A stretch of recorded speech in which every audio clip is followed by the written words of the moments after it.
Baixe o app e seja super. Não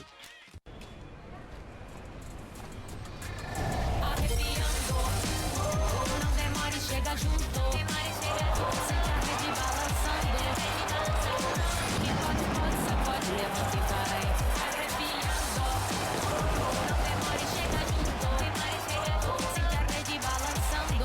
Chega aí, meu consagrado. Quem pode, sacode. Todo dia pode ser um super dia. Baixe o app Superbet. Seja super. Quando o dia se rende, a noite desperta. Mas ela nunca acorda sozinha. E aqueles que pertencem a ela assumem o controle. E não se engane, eles não fogem do dia. Eles prolongam a noite. Yamaha MT-03 e MT-07. Riding the Night. Qual o segredo para uma linha de salame ser gourmet? Para Seara Gourmet, se for preparado cuidadosamente, é gourmet. Se for maturado por 45 dias, se tiver pimenta importada da Alemanha, aí você pode ter certeza que é gourmet. Linha de salames gourmet, só se for Seara Gourmet.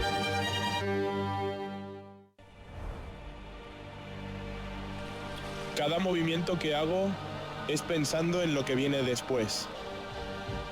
Y saber que tengo la orientación correcta me da la confianza para seguir adelante. Porque nadie logra nada quedando separado.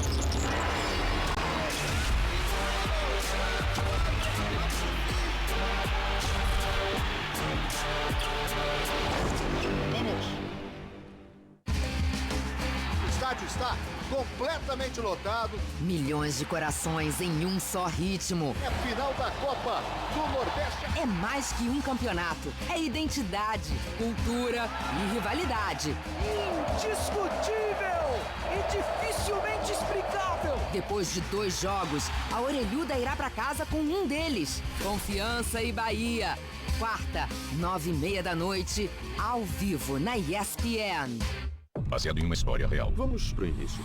Descubra por quê. Tem uma coisa maligna aqui. E se caso? Uma coisa que eu já senti antes. Encerrou tudo. Invocação do Mal 4, o último ritual. 4 de setembro, somente nos cinemas. Muito bem, começando linha de passe. Vamos abrir os trabalhos com um empate no derby. 1 para o Corinthians, 1 para o Palmeiras. Professor, parecia no começo... Eu tava lembrando do jogo das 4 da tarde, que o Flamengo começou amassando.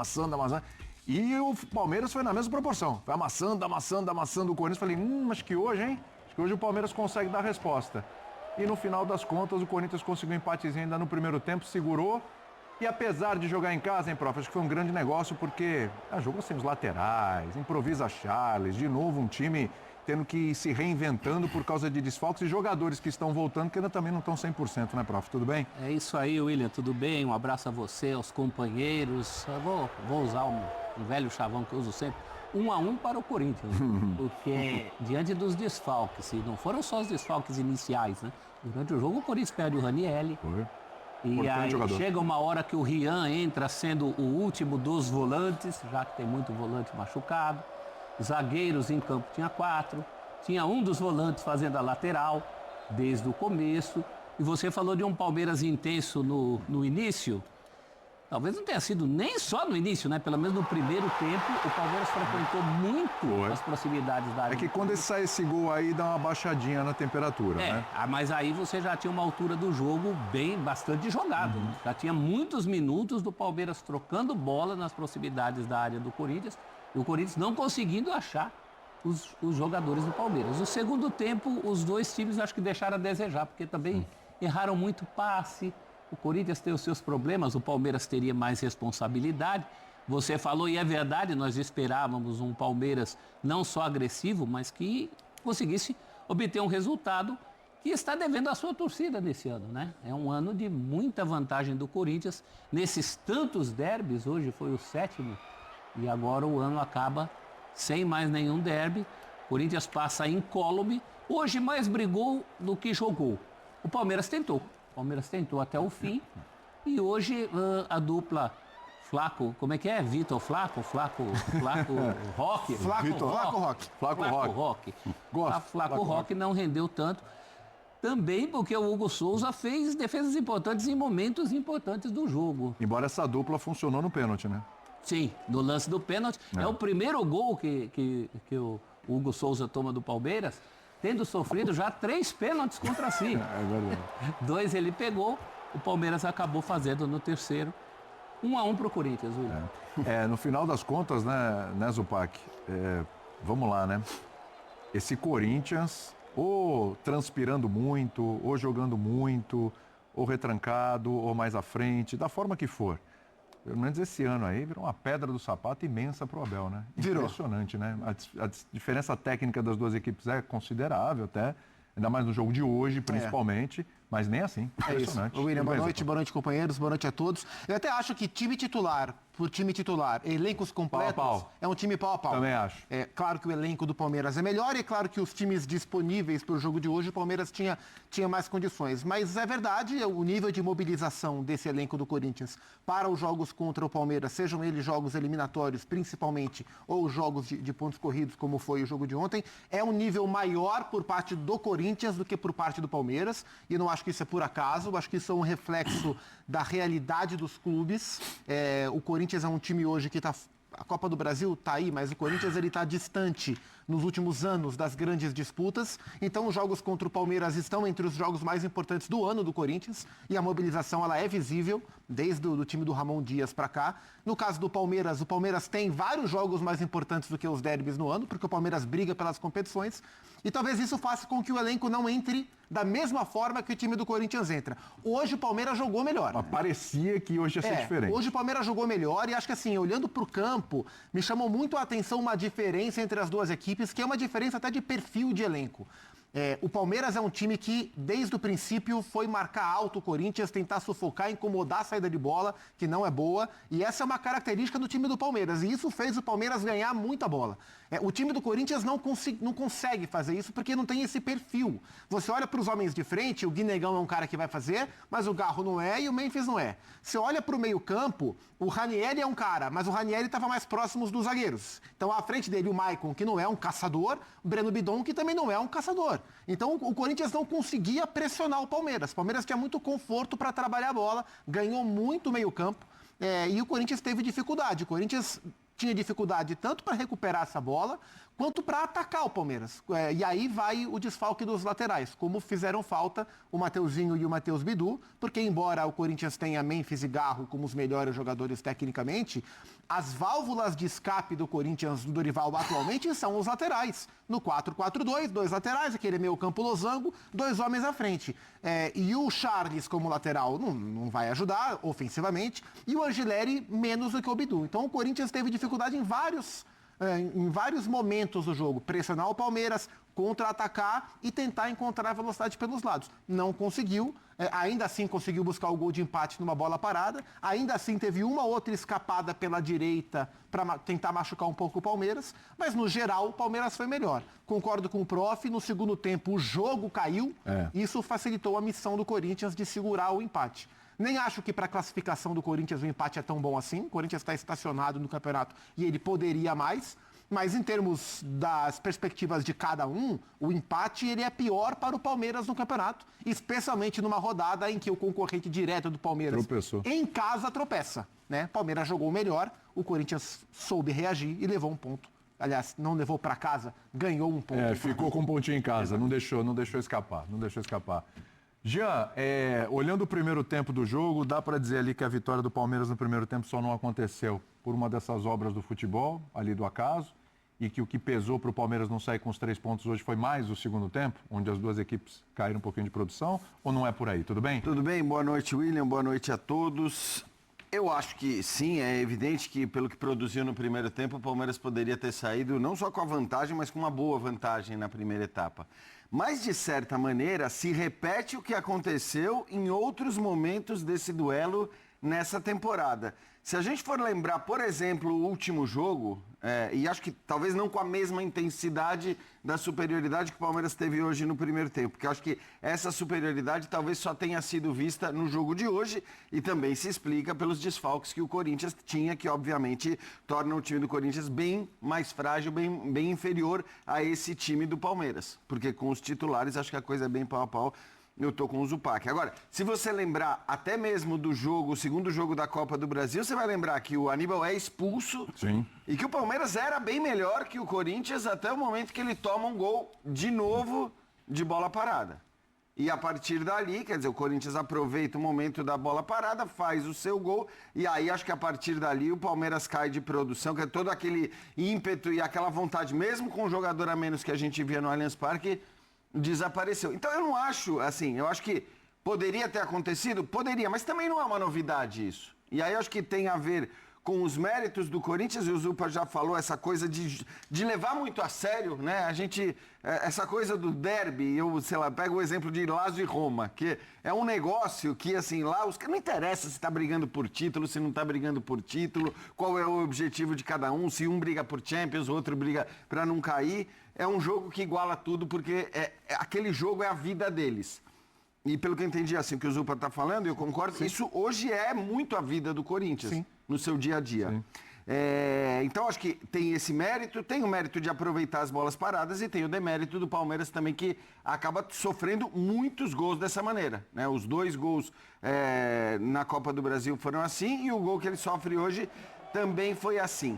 Eu tava até, e aí achei muito curioso, eu fui até pegar esse dado, nos 7 confrontos entre Palmeiras e Corinthians nesta temporada, o Palmeiras finalizou 115 vezes. Nossa Senhora. O Corinthians finalizou 62 vezes. Quase metade. O Corinthians venceu 3 jogos, o Palmeiras venceu 1 jogo. Foi da ida do Brasileiro. E houve 3 empates. Então, assim, é impressionante como, de alguma maneira, esse roteiro, acho que hoje mais intensamente, ele tem se repetido. E quantas finalizações? Finalizações foram, então, 115 para o Palmeiras, contando o jogo de hoje. E o Palmeiras só fez gol hoje e no jogo que venceu no primeiro turno. Tem o... Porque aí estão 7 confrontos, tem o 2-2 do Paulista. Ah, sim, verdade. Mas de classificação. Nas finais do Paulista e nos 2 da Copa do Brasil, o Palmeiras não marcou. fez gol, mesmo com esse volume de finalizações. Exatamente. 2-2 em que o Palmeiras perde um pênalti no último lance. É verdade. É isso. Então, acho que assim... Então, nos 3 últimos jogos, confrontos, não teve gol do Palmeiras com bola rolando, é isso? É isso. Porque o de hoje foi de pênalti. Sim. Então, assim, é impressionante. Eu acho que, de alguma maneira, se repete, mas acentuadamente. Acho que aí, repito, muito também por conta dos desfalques do Corinthians e porque o Palmeiras está mais acertado. Acho que aí não dá para discutir que é o melhor momento do futebol jogado do Palmeiras no ano, né? A gente já vem de uma partida em que o Palmeiras mereceu elogios. Acho que a partir do momento que encontrou a dupla de ataque, o time cresceu de produção. Então, assim, acho que tem um pouco das duas coisas. Tem os desfalques do Corinthians e tem um Palmeiras que está jogando mais, que está jogando melhor recentemente, né? Acho que são 3, 4 jogos que a gente pode, não mais do que isso, que o Palmeiras começou a jogar num nível um pouco maior. Desde a eliminação para o Corinthians. Desde a eliminação para o Corinthians, exatamente. Né? E, aliás, é bom lembrar, né, que se o Palmeiras vence hoje, ele seria, por pontos perdidos, o melhor time do brasileiro e a melhor campanha, né, com larga margem na Libertadores, e é o mesmo time em que se pedia há pouco tempo demissão de treinador e tudo mais. Exatamente. É sempre bom lembrar dessas coisas. Mas,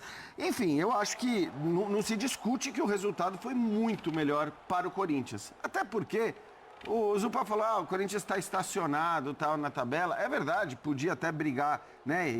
Mas está muito vivo na Copa do Brasil, tá quase na semifinal. Quase na semifinal. Tem uma prioridade, está tranquilo no Brasileiro no sentido de não sofrer e tal. Então, assim, acho que para o Corinthians ganhar 1 ponto e não 3, tem uma diferença muito menor do que para o Palmeiras, que se vencesse os 3, seria até mesmo o líder por pontos perdidos. No momento de data FIFA, onde o Corinthians vai ter aí 2 semanas, né? Porque a volta é Copa do Brasil, né? O Corinthians jogou com o Atlético Paranaense. O jogo foi antecipado em um dia. 10 dias, dá para dar uma recuperada, sim, né? Alguns jogadores não vão voltar mesmo, a gente já elencou aqui, mas dá para dar uma parada e passando na Copa do Brasil, é favorito no confronto contra o Atlético Paranaense, vai ter esse jogo só lá em dezembro. Então consegue ir ajeitando também a casa aos pouquinhos. Eu vou para o meu universo geek para te fazer a primeira pergunta. Olha, que isso? O Corinthians... Tô esperando a resposta. O Corinthians é a criptonita do Palmeiras? Bom, primeira coisa, boa noite. Até que você pegou uma referência fácil, né? Vou apelar, né? Boa noite, Gê, professor. Boa noite aos fãs do esporte. Cara, eu acho que não. Porque dos outros jogos do Corinthians contra o Palmeiras, eu acho, por exemplo, o Corinthians eliminar o Palmeiras sem tomar gols na Copa do Brasil é surpreendente. O Corinthians eliminar o Palmeiras naquele momento do Palmeiras não foi surpreendente. O resultado do estadual, o Corinthians ganhando fora, um pouco surpreendente.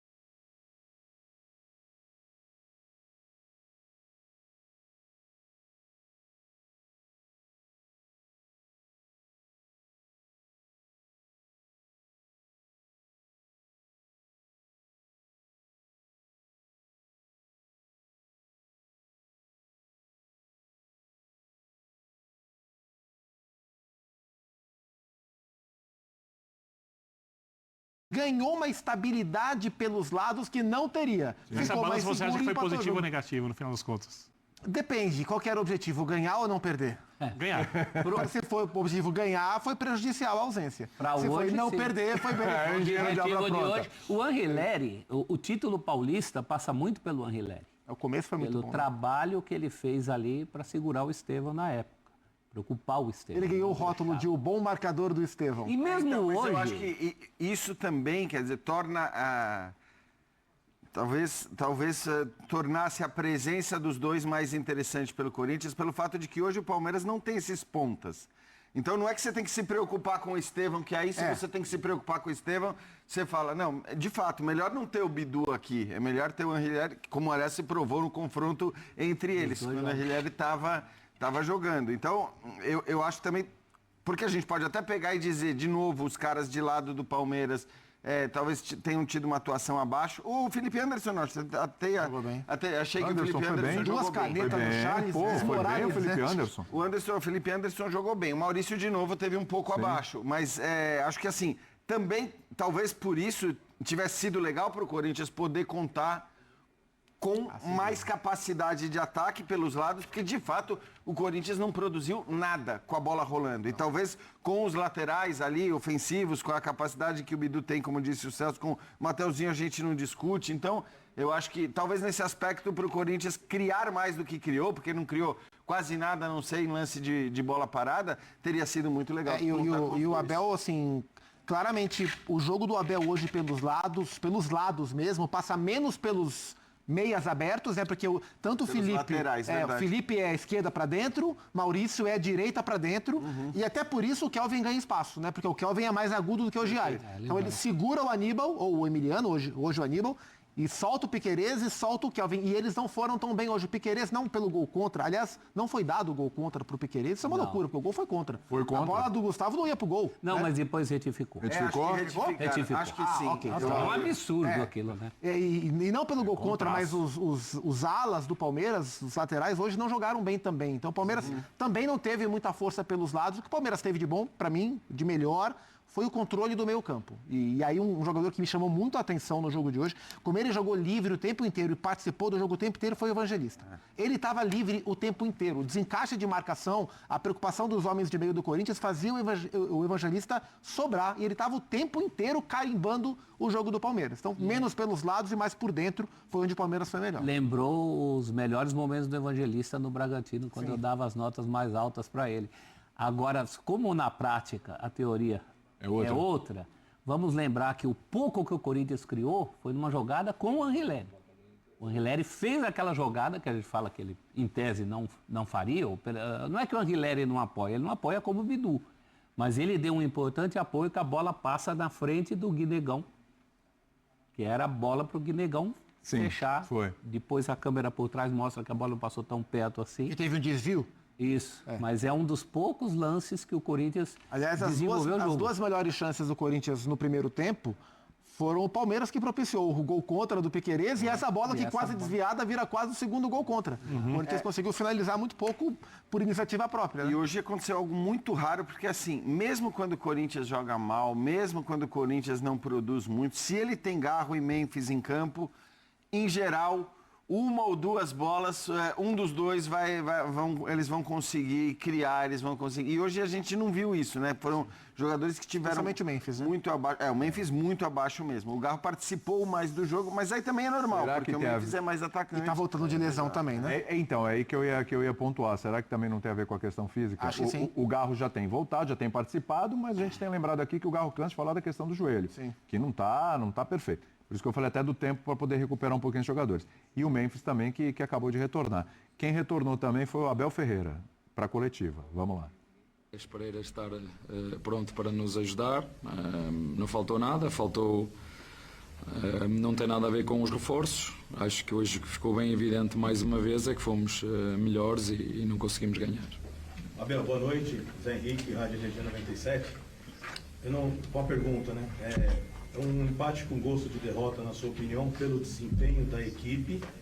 Ou você acha que está de bom tamanho jogar na casa do adversário? O Palmeiras hoje conseguiu se impor aqui dentro.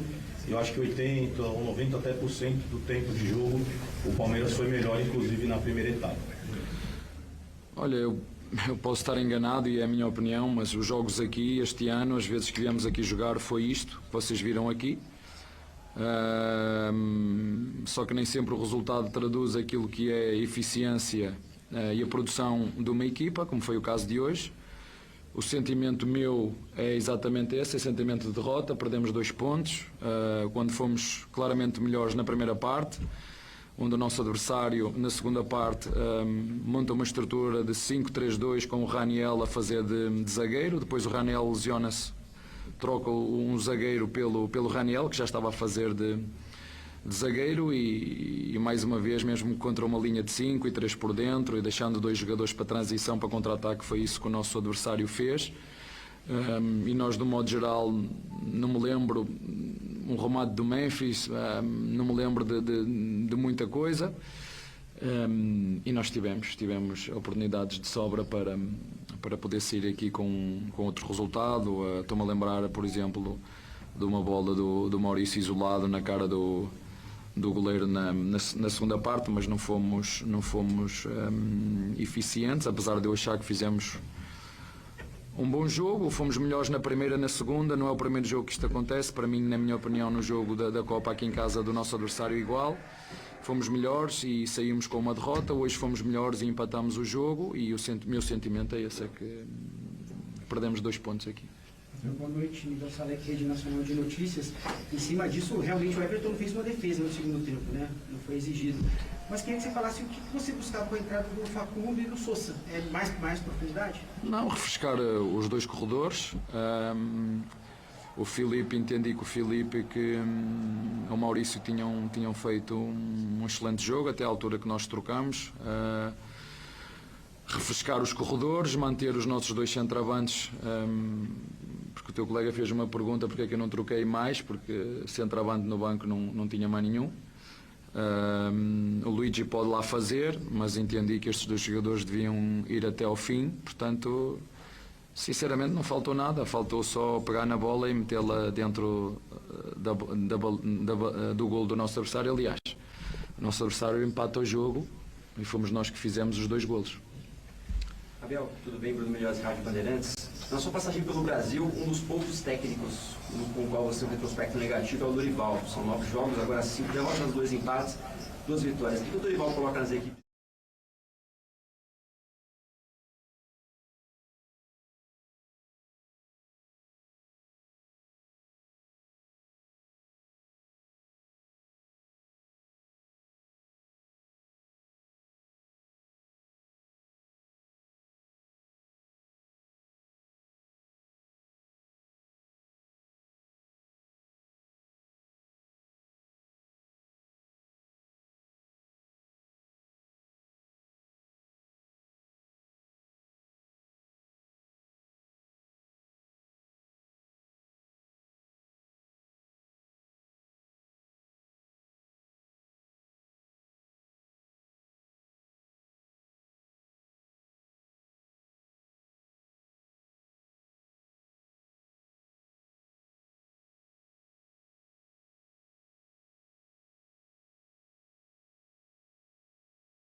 Então acho que fizemos o que tínhamos que fazer, parar o jogador, recuperar sobretudo fisicamente, porque o lado mental tem muito mais a ver com o desgaste dos jogos, as viagens, as noites mal dormidas, as críticas, enfim, mas coisas que um jogador com a idade dele já está habituado. Eu lembro perfeitamente quando cheguei aqui o que é que aconteceu aos jogadores que estavam cá, portanto eles sabem perfeitamente como é que é o futebol quando ganhas e quando não ganhas. Mas é um jogador, claro, que contamos e espero, não há um prazo de quando ele vai estar pronto, mas é um jogador que eu particularmente gosto muito. Os nossos torcedores seguramente também. Está marcado numa época mágica no nosso clube, 5 anos de glórias, de títulos, de idas à seleção, enfim, golos mágicos e seguramente que se ele estiver bem nos vai continuar a ajudar. Abel, boa noite. Pedro Augusto, Rádio Dimensão Esportiva.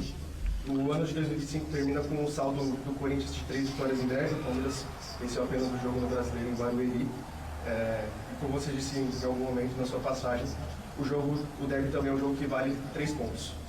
Você acha que faz sentido do torcedor palmeirense ter um realinhamento de expectativa e, não diria que não esperar tanto assim da equipe nesses jogos, mas também entender essa questão, que é um jogo que vale 3 pontos como qualquer outro, que por mais que seja uma rivalidade muito grande, continua sendo um jogo que vale 3 pontos para o Palmeiras? Não, entendo que a rivalidade é imensa. Desde que eu cheguei aqui percebi perfeitamente a rivalidade que era. Nem sei qual é o saldo de vitórias que temos em cima do Corinthians, das vezes que eu estou aqui, que joguei. Sei que já joguei com vários treinadores diferentes. Sei quantos títulos nós já ganhamos, sei como é que está o nosso clube, a organização, a direção, a estrutura. Sei que é um clube que contra o Palmeiras joga sempre nos limites, sempre com faca nos dentes, e eu estou sempre a dizer, se todos os clubes fossem verdes, tenho a certeza absoluta que a classificação do Corinthians seria outra, porque tu vês a forma como lutam, a forma como dividem as bolas, a forma como correm. Mas o Palmeiras tem que estar sempre preparado, porque isto é o que todas as equipas fazem contra nós, seja o Corinthians, seja o Juventude, seja o Fortaleza, seja o Sport. Todas as equipas contra nós jogam desta maneira, e depois é nós continuarmos a ser consistentes no nosso jogo. Nós sabemos que é um derby, que há uma rivalidade muito grande, mas eu não tenho problema nenhum em admitir, ganharam quantas? Ganharam 3, nós perdemos outras 3 e nós, o Palmeiras, só ganhou uma. É o futebol, não vou ganhar sempre, ninguém ganha sempre, mas como ainda foi hoje, acho que merecíamos ganhar, mas infelizmente não fomos capazes de... Aliás, metemos 2 vezes a bola na baliza, mas uma delas contou para o Corinthians, e a sorte também conta, e a minha opinião é que nos jogos que fizemos esse fator nem sempre esteve do nosso lado. Basta ver o jogo da Copa aqui, onde o mesmo lance, a mesma linha, né? Esta linha deu golo, a nossa não deu golo. A mesma linha que eu critiquei, que também critico hoje, também não acredito nesta linha. Mas enfim, fomos nós que fizemos os 2 golos e empatamos o jogo. Abel, aqui, André Neto da Rádio CBN. Ainda sobre as 2 trocas, sobre você não ter utilizado as 5 alterações, você falou recentemente também sobre que os jogadores do Sub-20 tinham ficado no Sub-20 para conquistar títulos, para se adaptar com essa fase do Palmeiras também. Queria saber se hoje você optou pelos jogadores mais experientes por conta do peso do jogo, ou se era mais porque você estava satisfeito com os jogadores que penso comigo. Eu sou obrigado a fazer as 5 substituições. Não. Então, achei que não havia necessidade de fazermos substituições. Quem é que eu podia refrescar? Podia tirar o Lucas, que estava a jogar bem, e meter o Alá? Achei que não. Podia tirar o Aníbal e meter o Emiliano? Achei que não. Podia tirar o Vitor Roque e meter o Belé? Achei que não. Podia tirar o Lopes e meter o Belé? Achei que não. Portanto, entendi que devia fazer essas 2 substituições, e como te disse, não está escrito em lado nenhum que eu tenha que fazer as 5 substituições. Último tempo. Abel, boa noite, tudo bem? Eu queria ouvir se houve algum trabalho específico em cima das cobranças de pênalti do Palmeiras, que por muito tempo teve o Veiga como cobrador oficial. Num momento recente, o Palmeiras acaba perdendo algumas cobranças, e nos últimos 4, nas últimas 4 possibilidades que o Palmeiras teve aí na marca da Cal, um rodízio. O Piquerez cobrou, o Gomes cobrou, o Flaco cobrou e hoje com o Vitor Roque também. Isso foi trabalhado no dia a dia? Como é que vocês têm pensado essa questão do rodízio dos batedores? E se me permite só mais uma, que no último jogo você ainda não tinha o anúncio oficial do Andreas Pereira e agora tem. Como é que você espera contar com esse jogador e já esperando também a chegada dele? Obrigado. Olha, os penaltis com tanta gente que nós já trocamos, que é normal que hajam outros batedores, né? Saíram o teu colega, se vocês forem a ver desde que nós chegamos, quantos jogadores estão no elenco há 5 anos, eu estou aqui, vai fazer 5 anos, quantos jogadores estão nesse elenco? Portanto, nós vamos ter que rodar, nem que eu não queira, vamos ter que rodar, mas é bom ter outros jogadores que possam bater. O Rocco bateu, o Flaco bateu, o Veiga não bateu porque está fora, e quando não está fora o Gomes também pode bater. Portanto, nós trabalhamos bolas paradas, ainda hoje fizemos, tivemos não sei quantos cantos a favor e não, infelizmente nós não conseguimos traduzir em um ou outro golo, em função daquilo que também as bolas paradas são muito importantes. Portanto, vamos continuar a fazer o que temos feito, a insistir a melhorar os nossos processos, como te disse, e indo já um bocadinho ao encontro da segunda equipa, da segunda pergunta. Temos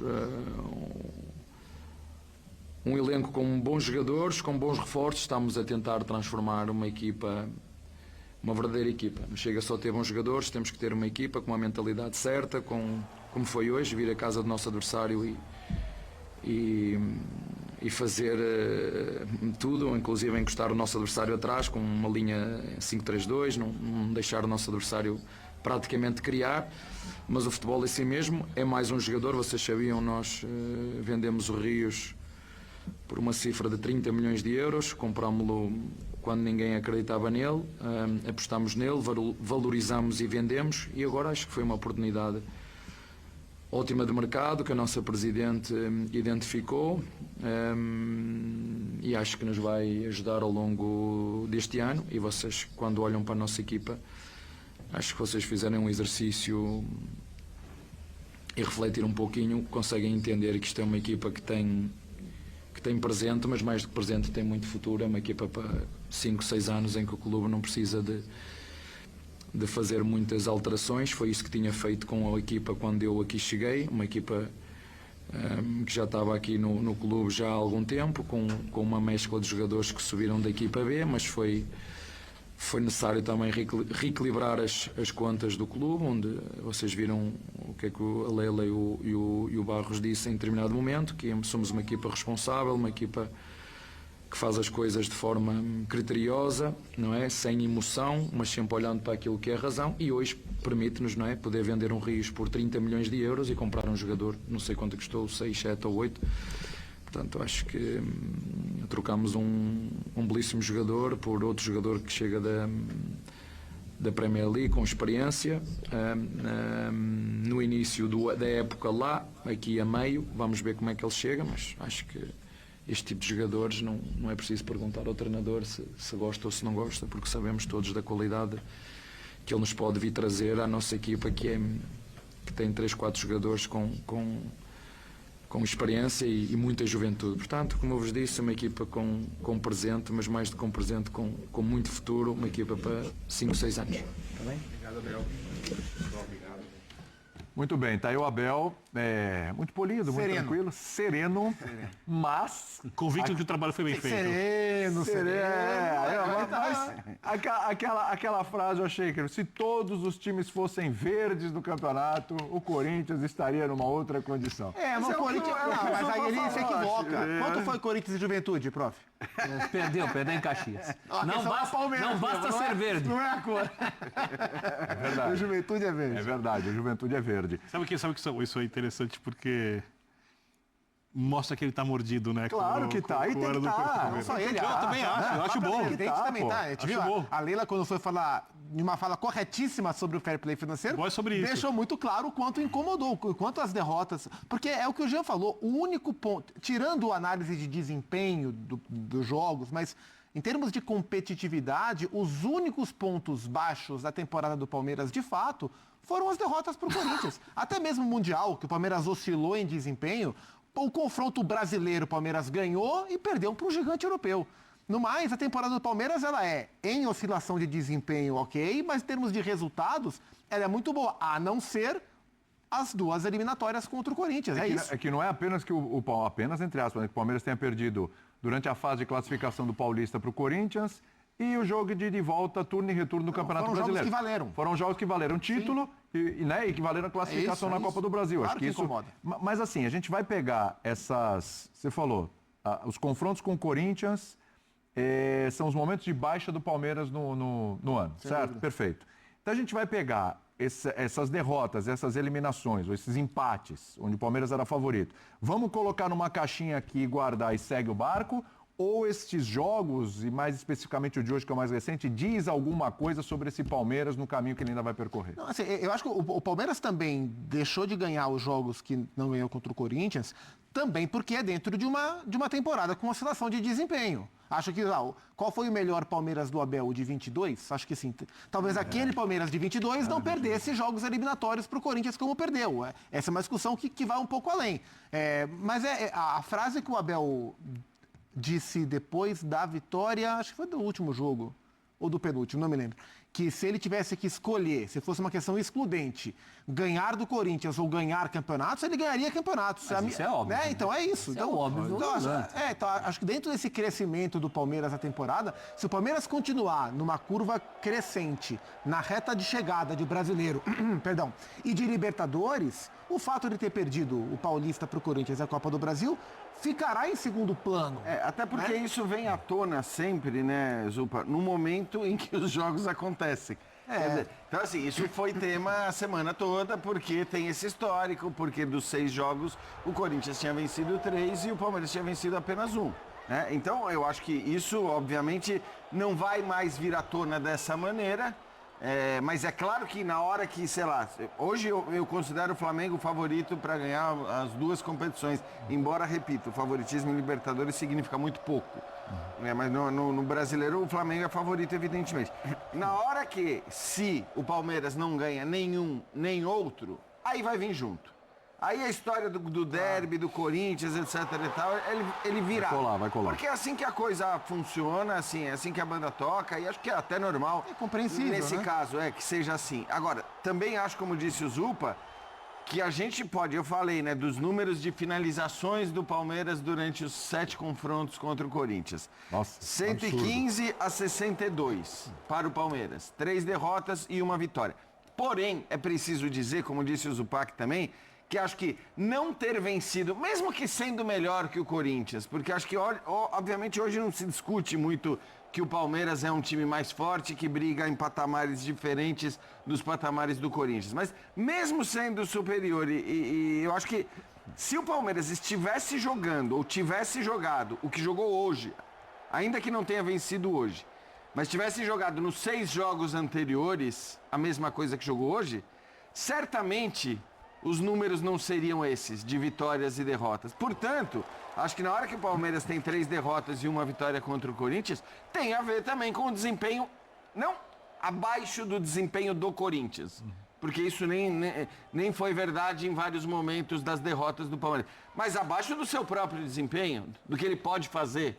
Então, assim, é claro que tem a ver com o rendimento abaixo da média do Palmeiras, do que ele podia jogar. É porque hoje acho que foi o melhor desempenho do Palmeiras de todos esses confrontos. É isso, sem dúvida. Eu não me lembro de uma temporada em que, assim, claro, os clássicos são enormes, eles são históricos, eles têm impacto, eles valem muito para os torcedores.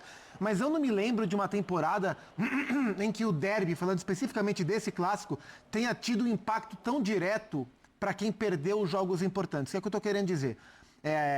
Os momentos de crise do Palmeiras no ano foram as derrotas. E não só isso. Então, assim, as derrotas marcantes nos derbys, elas trouxeram uma crise que esse Palmeiras não está acostumado a lidar. E logo na sequência, trouxeram o maior crescimento do Palmeiras na temporada. Quais foram os momentos em que o Palmeiras melhorou seu desempenho? Quando acabou, logo depois do Paulistão, quando o Palmeiras começa o Brasileiro arrasador e faz uma fase de grupos da Libertadores arrasadora. E agora, quando perde a Copa do Brasil para o Corinthians... Como se fosse uma resposta. Mas é uma resposta. É uma resposta. Ela doeu muito, ela gerou crise e teve como consequência um crescimento rápido da equipe. Mas é a antítese, assim, né, do clichê. Porque o clichê diz o contrário, em geral. Você vai pro buraco. O clichê é, ganhou um derby, vai pra cima, perdeu um derby, tá destruído e não sei o quê. O derby...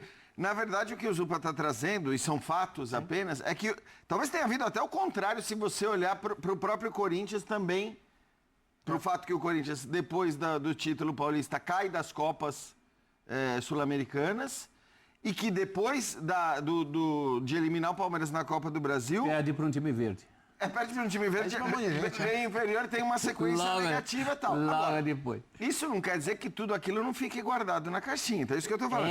A crise que o Corinthians criou no Palmeiras, o embate que ela criou, por exemplo, entre a torcida e o Abel Ferreira, e aí com uma reação da torcida depois do jogo, com respostas do Abel Ferreira na Libertadores. Isso daí... Não tem essa é uma tensão que foi criada e que está lá presente. Esse efeito bomba, claro que ela aparece mais ou menos de acordo... Esse efeito bomba relógio aconteceu com o Paulista. O Paulista tá a taça de gelo, que o Vitor Biner fala, ele poderia estar morto e enterrado. Ele foi ressuscitado por conta da Copa do Brasil. Sim. Agora, eu acho que o Palmeiras, e isso me parece muito claro, tem diferenças entre as duas desclassificações, né? Perder o título paulista e perder a Copa do Brasil. Era um momento em que o Palmeiras não tinha se encontrado, em relação principalmente ao seu setor ofensivo, que eu acho que é uma coisa que vinha de antes muito do título brasileiro que o Palmeiras perde no ano passado, também é por conta disso. Aquilo era um momento. Hoje, pelo que a gente viu nesse jogo, eu não acho que a dupla... Como é que é? Eu sempre esqueço o Vitor... Flaco Roque. Eu não acho que a dupla Flaco-Roque tenha assumido, esvaecido e não vai mais voltar. Não é assim. Não foi o mesmo desempenho, mas o Palmeiras tem agora para o futuro, já que você perguntou do futuro, o Palmeiras tem para o futuro algo que ele ainda não tinha encontrado naquelas duas derrotas. O Palmeiras se encontrou na frente. Hoje a dupla não foi mal. Hoje a dupla não foi mal, não é terra arrasada. Eu acho que não tem dilema nenhum, é óbvio que os resultados são carregados. Tentar que ele seja o melhor possível dentro do potencial do elenco do Palmeiras. Que o Andréas chegue e se adapte muito bem, porque vai subir o nível tecnicamente da equipe. E o Palmeiras tem o River Plate na Libertadores. Eu passei essa semana, falei contigo, vendo 500 debates da imprensa argentina. Estão implodindo o River Plate. Que empatou com o Unión, ganhando os pênaltis, que empatou com o Libertad para se classificar nos pênaltis. Mas e se for para os pênaltis contra o Palmeiras? Assim, são equipes de nível completamente diferentes. E o Palmeiras precisa chegar no mata-mata, que é quando tem falhado, porque por incrível que pareça no brasileiro, o Palmeiras falha pouco. Até quando não joga bem, consegue o resultado e conseguir desempenhar o seu futebol para se classificar, porque ele vai pegar um time pior que o dele na Libertadores, porque o Palmeiras no Campeonato Brasileiro, eu concordo com o Jean, se o Flamengo não bobear, o Palmeiras tende a ficar com a segunda colocação do campeonato, dependendo de se abrir mão de jogos até com a terceira, mas não muda muita coisa. Então eu acho que o jogo de hoje, por incrível que pareça, por mais que irrite o palmeirense, e você olha os últimos jogos, eu tenho uma visão positiva. Sim. Eu não tenho uma visão negativa olhando para o que o Palmeiras tem mais chance de ganhar na temporada. Mas é óbvio que carregam no mata-mata dos jogos contra o Corinthians, vou carregar o mata-mata da Copa do Brasil e da Libertadores do ano passado, porque o palmeirense inicia o ano e imagina que o time briga por títulos como realmente briga, como achava que ia brigar no passado e não brigou pelos principais campeonatos, ficou até um pouquinho longe de ganhar as competições mais importantes, porque esse ano tem um mega investimento de mais de 600 milhões de reais, e aí a expectativa aumenta ainda. Então, assim, eu acho que a situação do Palmeiras lá não está... o Palmeiras não deve estar feliz agora, mas eu acho que se colocar os pés no chão, a visão para a temporada ela é positiva. Assim, hoje também é fácil entender o sentimento de quem diz, bom, porque eu falei, eu acho que o Flamengo é o favorito, porque nos pontos corridos, com esse elenco e levando a sério do jeito que leva hoje o brasileiro, tropeços vão acontecer, como aconteceram hoje, mas levando a sério desse jeito é difícil tirar o título dele. Agora, o palmeirense também pode dizer, mas pera lá, tivesse vencido hoje, já passou mais da metade do Campeonato Brasileiro, e se você ganhar do Juventude, que é um jogo que falta, você está à frente do Flamengo, estaria à frente do Flamengo. Então, tem um peso, né? Quer dizer, e o campeonato está aberto. Não, claro que está aberto. Acho que está aberto. Tá aberto. Falta até o jogo porque... com o Santos ainda também. Gê, você concorda comigo que, apesar desse resultado de hoje, o desempenho desse jogo, somado à vitória contra o Universitário, como foi fora de casa, somado à atuação contra o Sport, somado ao desempenho da equipe, a chegada do Andrés, não sei se o Palmeiras vai ganhar alguma coisa ou não vai, até porque tem o Flamengo pela frente, que é mais forte, e o mata-mata, como já sempre fala, eu concordo, ele é sempre muito perigoso. Mas em nenhum momento, até agora no ano, se justificou um otimismo por parte do Palmeiras, como nesse momento. Agora é o momento de... O começo do Brasileiro, mais o começo da Libertadores, gerou. Mas agora é o momento mais importante da temporada e é um momento de crescimento. Eu acho que assim, o palmeirense está pé da vida porque não ganhou do Corinthians hoje. Jogando melhor. Mas vai dormir, vai acordar e vai entender que o time vive um bom momento na temporada. Momento de crescimento na temporada. Bom, vamos ouvir o Dorival? Chegou? Chegou. Bora lá. Bem, de positivo eu acho que o espírito de luta, a valentia, a entrega, a dedicação que nós tivemos. Nós fizemos uma conta rápida assim, por cima, e em razão da última partida que nós jogamos dentro do campo do Palmeiras, para hoje, acredito eu, deva ter dado aí uns 15 dias, nós tivemos 5 desfalques e um sexto ao longo da partida, daquela equipe que atuou lá dentro. Então, é para vocês verem que não está sendo simples, é uma situação bem complexa, bem difícil. Alterações em algumas funções importantes de atletas que nós estamos perdendo ao longo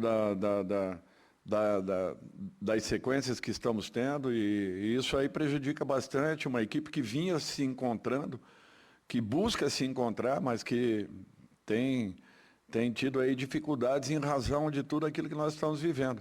Por isso que, para mim, a valentia do time, a entrega que nós tivemos, uma semana muito pesada, 3 jogos, o campo do Vasco exigiu demais, a segunda partida num campo sintético que também tem uma recuperação completamente diferente de uma normalidade, e agora o jogo de hoje, frente a uma equipe que teve, naturalmente, a tranquilidade de poder jogar no final de semana, se preparar o máximo possível para esse jogo, e nós tivemos que suportar uma pressão muito grande em razão também de tudo que nós passamos aí ao longo desses últimos jogos.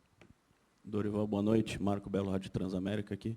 Até em cima disso que você está falando, muitos jogadores machucados, isso acontece com muitas equipes, né? Mas especificamente na lateral direita, você não tem um jogador para reserva do Mateuzinho. E a janela vai fechar agora, ou seja, até o final do ano você não terá um reserva para o Mateuzinho. Hoje você colocou o Charles, você não colocou o Félix, que estava jogando quando o Mateuzinho não podia. Você vai ter que improvisar daqui até o final do ano. Quanto que isso é difícil, quanto que isso dificulta o seu trabalho e pode até, de repente, mexer no local onde você gostaria de deixar o Corinthians na classificação do campeonato?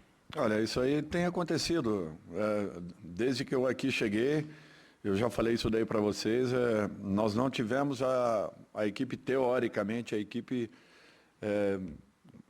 que teria, que se poderia dizer, a equipe titular em campo.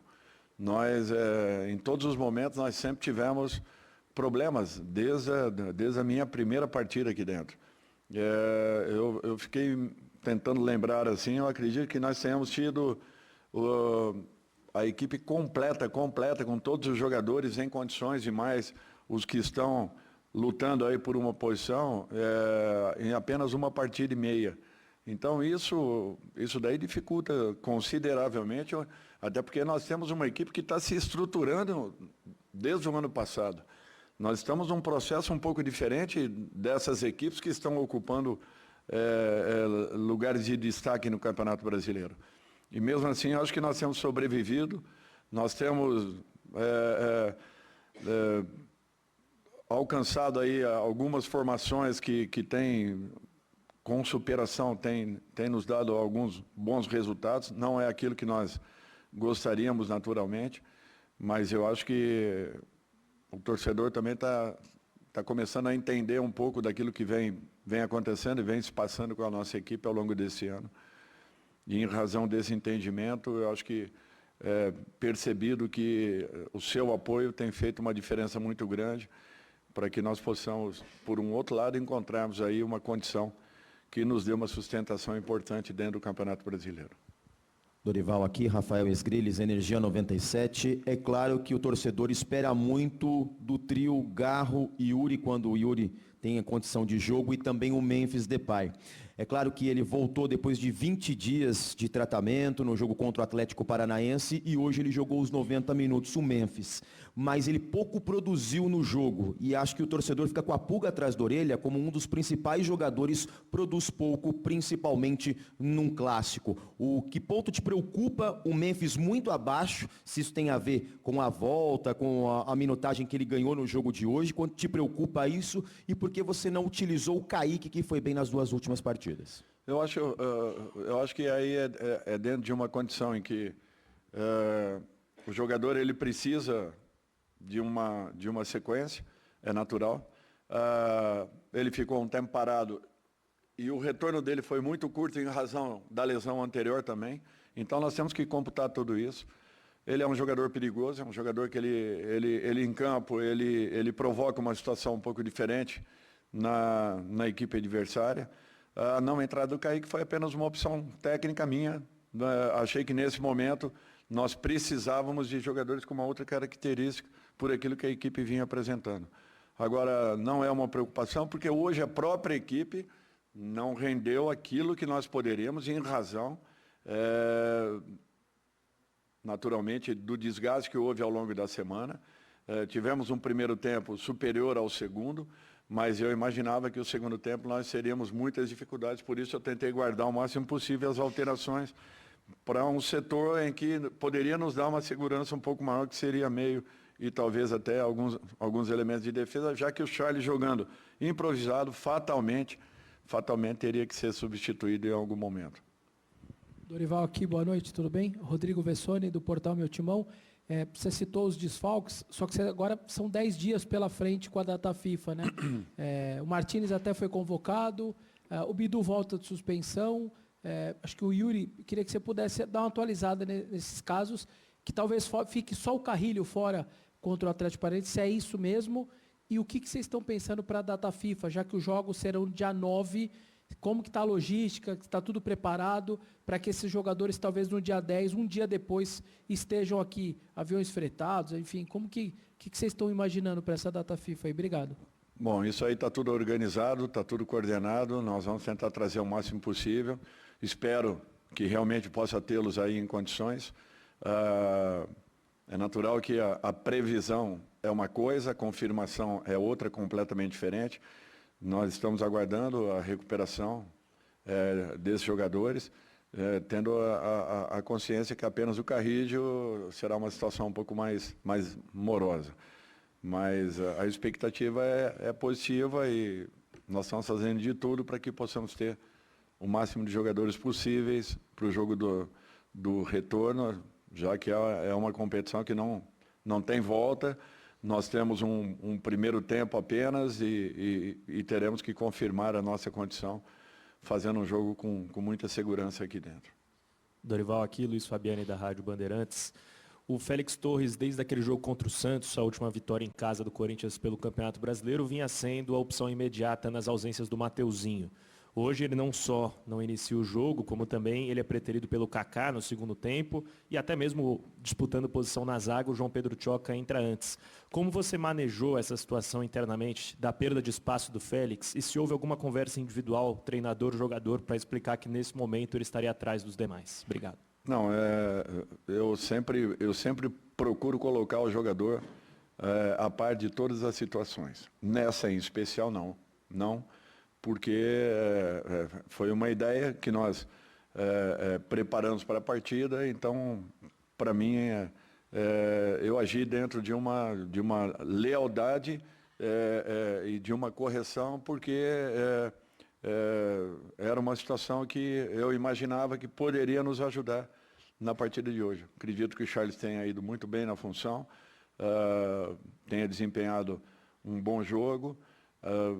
Volto a falar que se estivéssemos numa mesma condição, principalmente física, a equipe um pouco mais recuperada, talvez nós tivéssemos uma atuação um pouquinho diferente, um pouco mais agressivo, Sentimos um pouco na tarde e noite de hoje, eu tenho que reconhecer e entender também que foi uma semana muito pesada e que resultados importantes foram alcançados. Dorival, boa noite. Lucas Belotti, da Rádio Band News FM. Você falou bastante sobre o impacto que tem esses jogos em sequência, né? Até na questão de espírito do time conseguir ter um pouco mais a bola. E aí você vai ter, para além da recuperação dos desfalques que, claro, fazem falta, um tempo de trabalho agora na data FIFA, e depois do jogo contra o Atlético, não vai mais encavalar competições, mesmo que o Corinthians se classifique, a Copa do Brasil fica só para depois do Campeonato Brasileiro. É claro que é difícil fazer promessa, mas queria que você fizesse uma expectativa de que você imagina que no Campeonato Brasileiro, sendo o único foco, com jogadores de volta e um pouco mais de tempo de descanso, o Corinthians possa conseguir vitórias em sequência, algo que não aconteceu ainda nessa edição do Brasileirão, e se afastar de vez dessa parte de baixo, brigar pela Libertadores. Qual que é a sua expectativa em relação a isso, a resultados positivos com esse alívio no calendário e também no departamento médico? Eu acho que é uma expectativa muito positiva em razão daquilo que eu já vi a equipe produzir quando nós tivemos todos os jogadores recuperados e à disposição. Quando isso não aconteceu, nós tivemos alguns improvisos, tivemos que fazer algumas alterações, nos faltou algumas características que eu pontuo como essenciais e fundamentais, mas não vou mais falar a respeito disso, porque eu sei que até o final do ano não terei mais nenhum atleta que possa chegar. Então eu tenho que conviver com essa situação, buscando alternativas dentro do nosso grupo, do nosso elenco, às vezes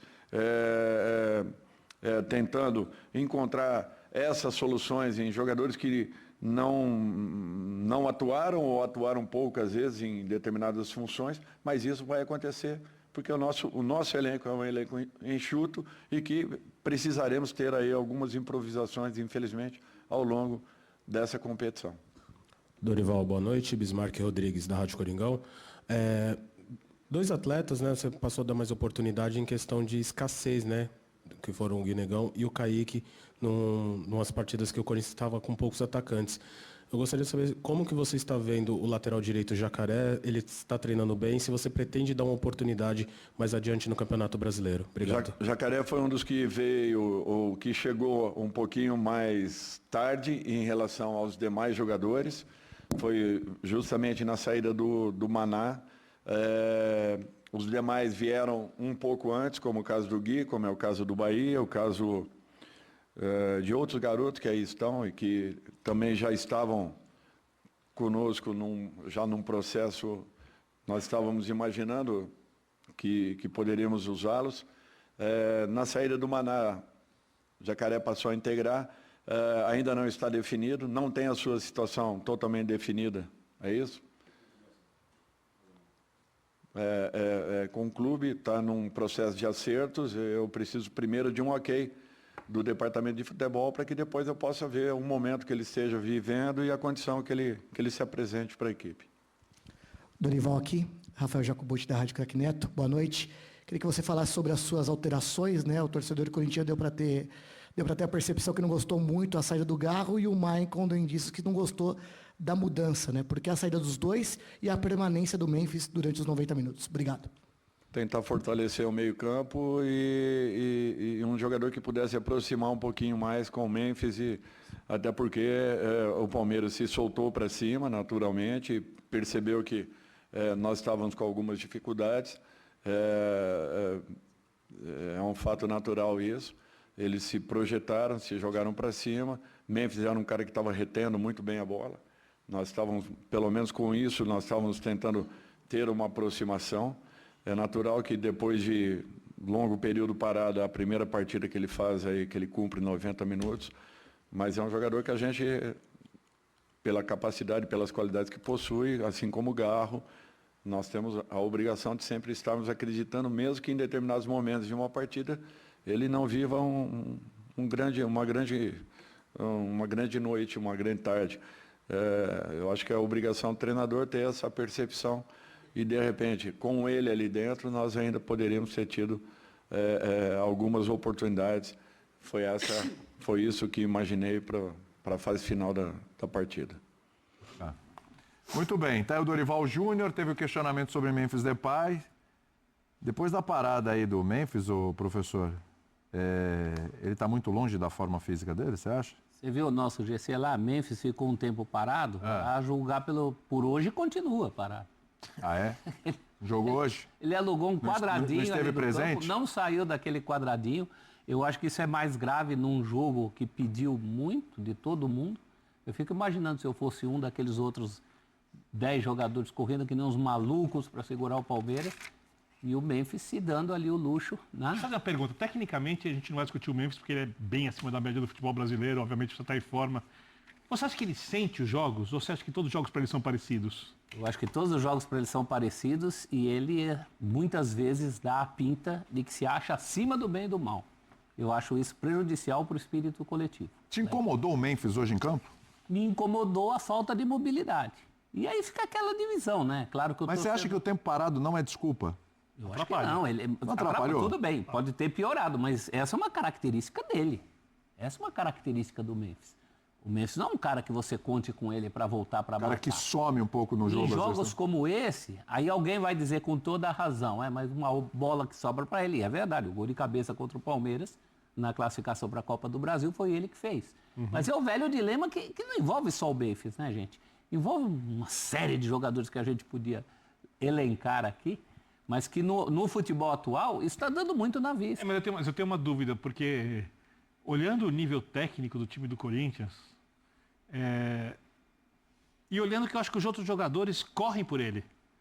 Porque quando o cara se encosta, ou quando o cara não é de correr muito, que é o caso do Memphis, nunca foi nenhum clube, não é a questão do Memphis no Corinthians, e os outros jogadores se incomodam, e isso gera um problema coletivo de comportamento, de luta, de crescimento em grandes jogos, eu concordaria com você. Mas a impressão que eu tenho é que nos grandes jogos, quando tem os 3 jogadores de frente, o que exige muito mais de quem marca no Corinthians, porque o time fica um pouco vulnerável pelos lados, os jogadores compram a postura do Memphis e tudo bem. Porque o time é melhor com ele. Porque sabem o que ele é capaz de fazer, como ele pode resolver um jogo. Eu acho que assim, hoje ele não jogou bem, é verdade. Assim como também é verdade que o tempo parado prejudica, ele está voltando de lesão e ele é um jogador de explosão e ele teve uma lesão muscular, então isso é um limitador esse retorno. E também é verdade que a bola chegou menos do que costuma chegar. Né? O Corinthians é um dos times que mais tem posse de bola no Campeonato Brasileiro. Ou é o segundo ou é o terceiro, as rodadas vão atualizando.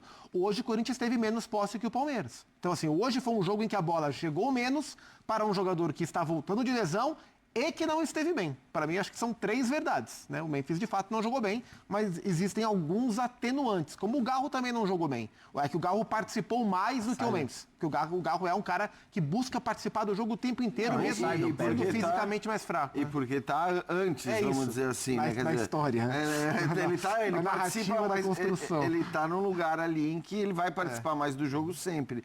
Eu, sinceramente, assim, eu até entendo quando o Celso fala que em alguns momentos ele parece... Agora, não é que ele parece se achar maior do que os outros.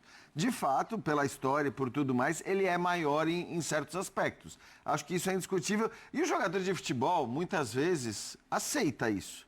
Depende de quem vai... Claro que o moleque que subiu da base e está se achando porque ele vale muito, porque dizem que a cláusula dele é muito alta. Aí talvez um time profissional não vai aceitar esse moleque agir de uma maneira diferente. Mas no caso do Memphis, eu acho que é até compreensível e acho que tem muitas histórias de muitos clubes, muitas seleções em que jogadores especiais são vistos e até tratados como jogadores especiais pelos seus colegas. Especificamente no jogo de hoje, eu acho assim, a gente tem que olhar todo o contexto. Um tempo parado. Num time que criou quase nada para os seus atacantes. E ele era um dos 2 atacantes. Jogando contra um dos times mais fortes do Brasil, os zagueiros de altíssimo nível, uma das defesas... Então, assim, eu acho que tudo é atenuante, na verdade. Eu não consigo, de maneira alguma, apontar o dedo para o Memphis para o jogo de hoje e dizer que há um problema aí ou que haverá um problema daqui para frente. Essa é uma relação sempre no fio da navalha, né? Primeiro já houve momentos de... Um elenco, tem muita gente para você achar que está todo mundo fechado com essa história. E no futebol o que decide realmente é o bom ou é o mau momento. Então, na boa, as pessoas vão estar com ele. Agora, na ruim, é complicado. Eu acho que um jogo pegado como foi esse de hoje, Dou também o desconto da questão física, mas esse é o Memphis. Tá? O Memphis não é o cara que vai voltar para marcar, não é o cara que vai para te ajudar. Se você tem um coletivo, 9 pessoas correndo, acho que podia se esforçar um pouquinho mais, até por conta de todas essas... Você acha que esse time funcionaria melhor sem o Memphis? Hoje? Hoje não podia tirar ninguém. Não. Tava faltando gente. Esse time... Se tivesse todo mundo à disposição. Todo mundo à disposição. Não, Imagina, esse não. Corinthians, todo mundo à disposição, time indo. Eu sou a favor de tirar o Memphis. Eu sou a ver o favor. tanto que o Yuri Alberto cresce quando ele joga com o Memphis. Então, mas o mais difícil... Como o Memphis potencializa o Yuri. Como o Memphis e o Garro se entendem quando o time tá no momento... do Yuri com o Memphis também. Perfeito. Se tem uma decisão fácil, é que o quarteto do Corinthians precisa jogar. Aquele quarteto que hoje não tinha, né? Duas das 4 peças, o Carrilho e o Yuri Alberto. Mas eles dois, o Memphis e o Garro, acho que até pelas limitações que o Corinthians tem em outros setores ou no banco de reservas, esses 4, se eles estão bem fisicamente, eles têm. Eu nunca sou a favor de tirar jogador bom. Eu sou a favor de conscientizar o jogador bom a dar um quinhãozinho que seja para o coletivo. E às vezes não é nem o jogador bom, tem essa questão envolvendo o Verratti no Vasco. Ele é o cara dos gols. O mais difícil esses caras têm. O Verratti sabe fazer gol, que é a coisa mais difícil do futebol, bom cabeceador. O Memphis tem uma qualidade técnica. Caramba, o cara já nasceu com o difícil. Será que não dá para pedir um quinhãozinho de esforço? Um pouquinho só. Mas o Verratti se esforça pra caramba. É que você citou o Verratti. Mas anda contestado porque os vascaínos acham que sem ele vai tudo funcionar como naquele jogo contra o Santos. Anda contestado porque eu acho que tem uma visão deturpada assim. de que com o Verratti em campo é só bola aérea, só bola aérea, só bola aérea. Isso é um problema de jogo do Vasco, não do Verratti. Eu acho mais fácil você pedir pro cara se aplicar um pouquinho mais do que ensiná-lo a jogar futebol. O Memphis que foi convocado, data FIFA, o Memphis não fica aqui. O Memphis viaja porque ele foi convocado para a seleção holandesa pelo Ronald Koeman. Que coisa, né? Seleção holandesa, seleção argentina. Agora no Campeonato Brasileiro a gente perde todo mundo. A seleção brasileira não é mais um problema. Não é o Corinthians, outras seleções. O Corinthians será, né? Porque o Hugo Souza estará com a seleção na terça, o jogo com o Atlético Paranaense antecipado para quarta. Eu vou te falar, o Ancelotti tá com uma estrela mesmo, porque assim, ele convoca os caras, todos eles, esses são feitos os que se machucam, despenca a fazer gol, defesa... E o gol do Fabrício Bruno no meio de semana? Exato. Não, o Fabrício Bruno fez o gol, estrela, cara. Depois ele deu assistência para o Caio Jorge. Ele deu assistência para o Caio Jorge. E o Hugo hoje também faz uma defesaça ali naquela bola que o Maurício escapa no segundo tempo. Tem muito mérito. Você pode dizer, o Maurício perdeu o gol. Até entendo essa visão, enfim, porque o atacante naquela condição ele tem que fazer. Mas tem muito mérito, né? No posicionamento e como o Hugo se mexe para defender e depois o próprio movimento que ele faz, ainda que a bola não tenha ido distante. Você quer ver como eu te conheço? Fala. A gente não combinou. O Volpe parece que foi convocado ou não? O Volpe? Não. Pela atuação de hoje? Hoje o Volpe foi o cara do jogo. Nossa. Claro, tem o Arrascaeta e tal, mas o cara faz 2 defesas brilhantes, uma no primeiro tempo, uma no segundo tempo, e depois faz o gol de pênalti. E é protagonista do pênalti que o Flamengo pede. Eu acho que o Volpe, estava até conversando com o Felipe Silvani, nosso editor-chefe hoje. Eu acho, assim como o Silvani, que o Volpe, eu acho que se cobrou muito, se pesou muito em cima do Volpe e não é bem isso. Acho que se exagerou com o Volpe nas críticas. Acho que sim. No São Paulo. Rafael é melhor. Sim, Rafael é melhor. Ele tomou alguns gols fáceis em jogos muito grandes. Sim, assim. pesa, não tem jeito. Aliás, você deu um bom gancho. A ideia era essa, foi pro assunto. O gancho tá dado. Combinado, tá, gente? Tudo porque no próximo bloco... Eles ensaiaram antes. No próximo bloco, tem esse Volpe aí, fechando o gol, fazendo o gol de pênalti e dando um belo empate para um Grêmio num jogo que o Flamengo amassou. Amassou, mas foi 1-1. E a gente vai falar também de outro amasso. Mirassol 5. Olha só. 5 pro Mirassol, 1 pro Bahia, hein? Vamos falar da vitória do Vitória sobre o Atlético Mineiro e muito obrigado pela cadernetinha aqui, pela canetinha que eu tô fazendo contas pro Santos Futebol Clube. Depois eu mostro aqui minhas continhas. Mas outros times. Você tá pedindo esse papelzinho aí? Eu tô pegando aqui na tela. Por que o Santos especificamente? Eu tô pegando porque o Santos hoje empatou em casa com o Fluminense. Outras equipes disputando a permanência na primeira divisão. E na classificação do campeonato dos mandantes, o Santos está na zona de rebaixamento dos mandantes. Vou usar minha calculadora aqui que é melhor. O Mirassol tá invicto em casa. Mirassol só perdeu 3 jogos no campeonato, é impressionante. A gente volta já já. Isso, só ganhando de bicho branco.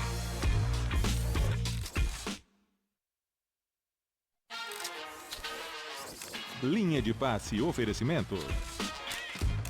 Superbet. Baixe o app e seja super.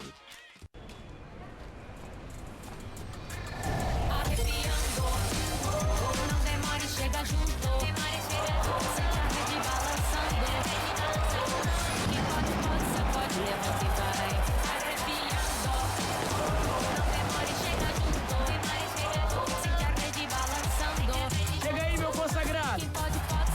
Todo dia pode ser um super dia. Baixe o app Superbet. Seja super.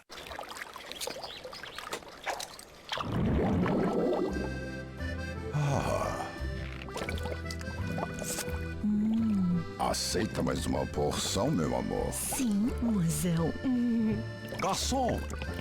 Red Bull te dá asas. O novo Red Bull Zero chegou. Zero açúcar, 100% asas. Meu nome é Ana Beatriz, eu sou do Brasil, Rio de Janeiro. O meu sonho mais profundo é conseguir a Copa do Mundo pro Brasil.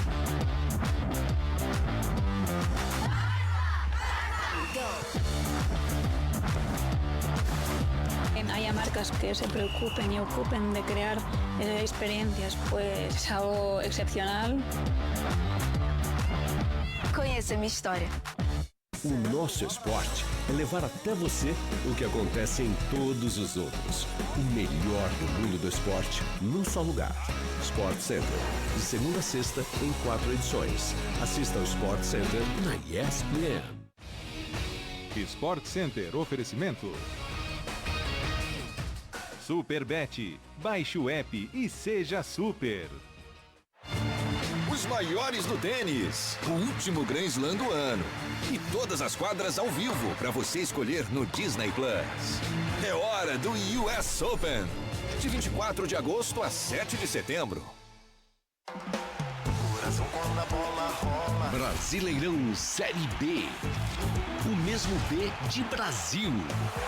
Dos brabos. De quem quer brilhar na elite do nosso futebol em 2026. Bora se ligar em mais uma rodada da luta pelo acesso. América Mineiro e Avaí.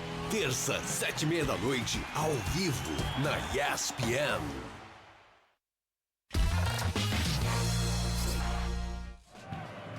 Voltamos com esta goleada do Mirassol para cima do Bahia, 5-1. Olha, esse Mirassol vai para Libertadores, hein? Mirassol, ele chega aí à 6ª posição, tá com 35 pontos, um a menos que o Bahia, um a menos do G4.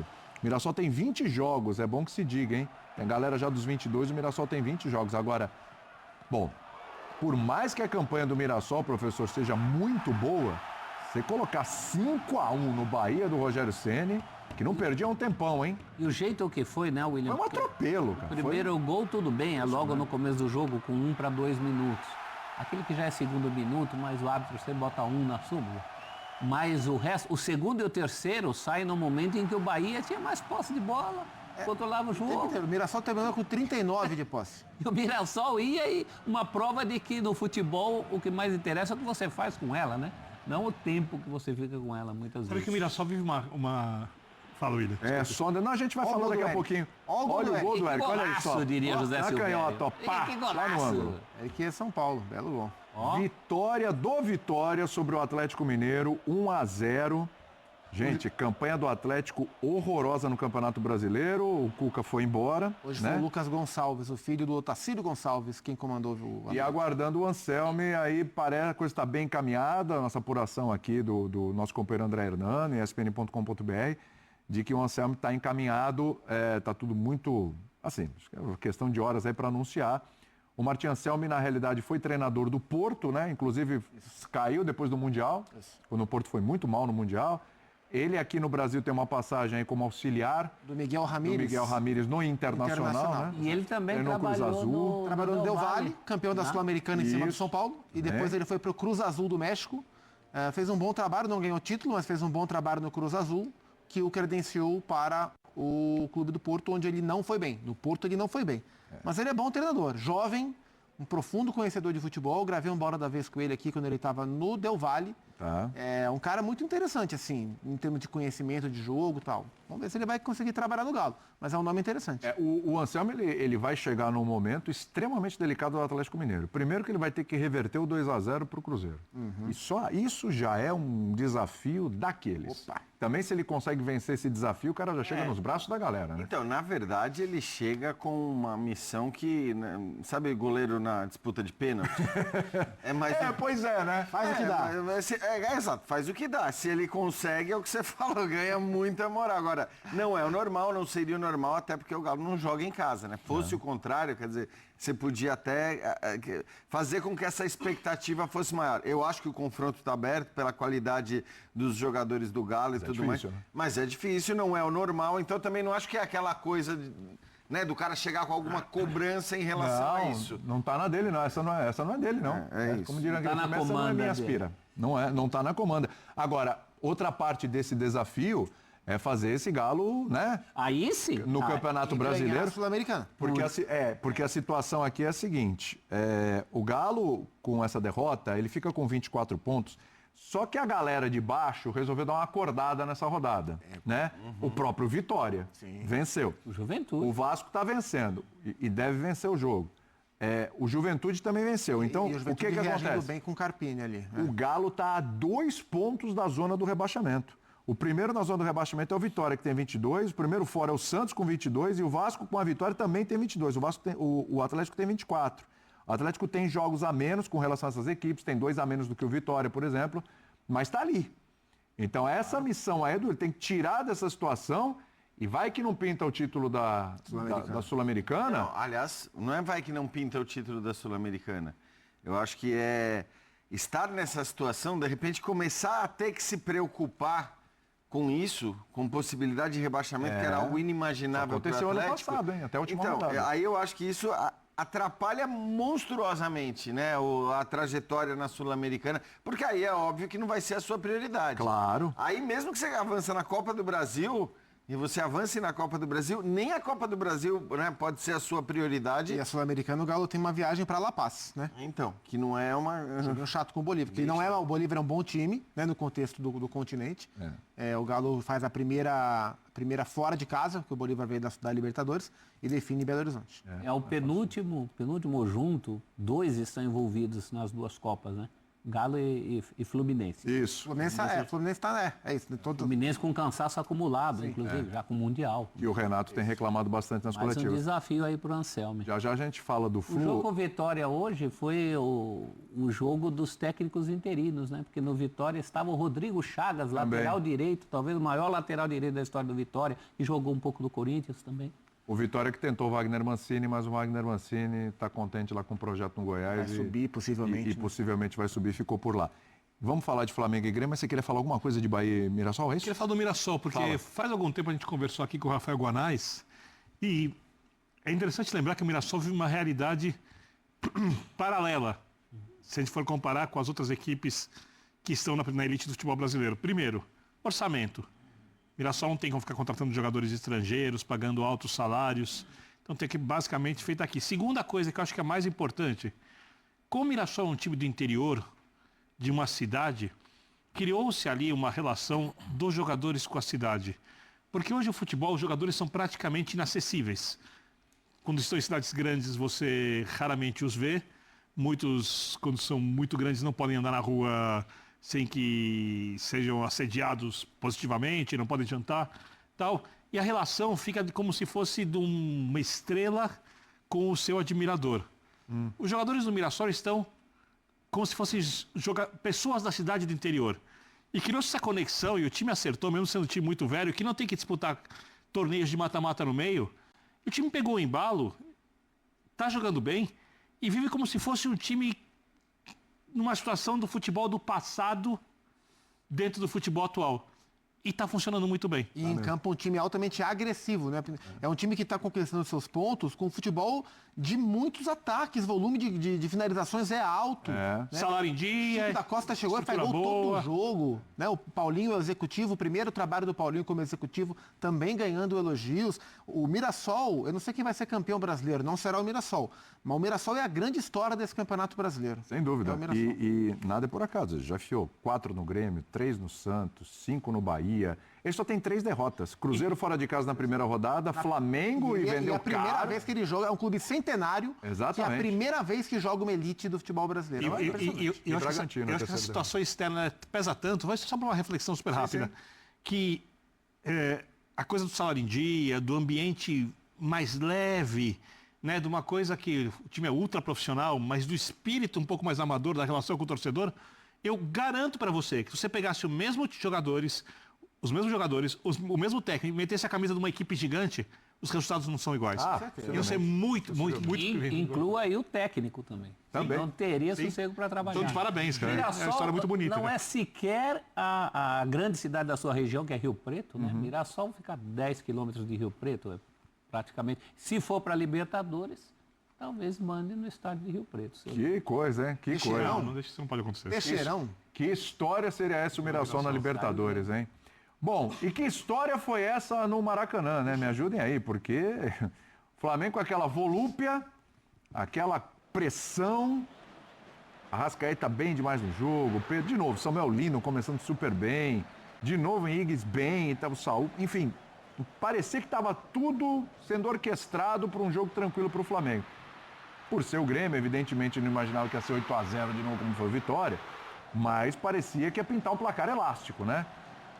E tudo estava caminhando para isso. Você vai ver o Volpe fazendo 2 defesaças. De repente, num pênalti, o Grêmio empata e o Flamengo... Ele vai discutir esse lance? Vamos falar. Tá. E o Flamengo deixa 2 pontos pelo caminho num jogo onde ele estava, assim, dominante. Agora, para reflexão e para a gente discutir aqui.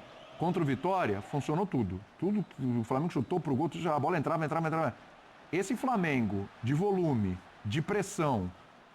mas que não mata o jogo, é um capítulo repetido nesse campeonato também, né? Mas acho que tem um ponto aí, que é o Flamengo não joga sozinho. E é uma diferença muito grande do jogo contra o Vitória, é que o Vitória se defendeu muito mal e o Grêmio se defendeu muito bem. Esse é o ponto. O Grêmio tem muito mérito no resultado, embora o Grêmio tenha acertado um chute no gol o jogo inteiro. E quem acertou foi o seu goleiro, foi o Thiago Volpe. Mas, assim...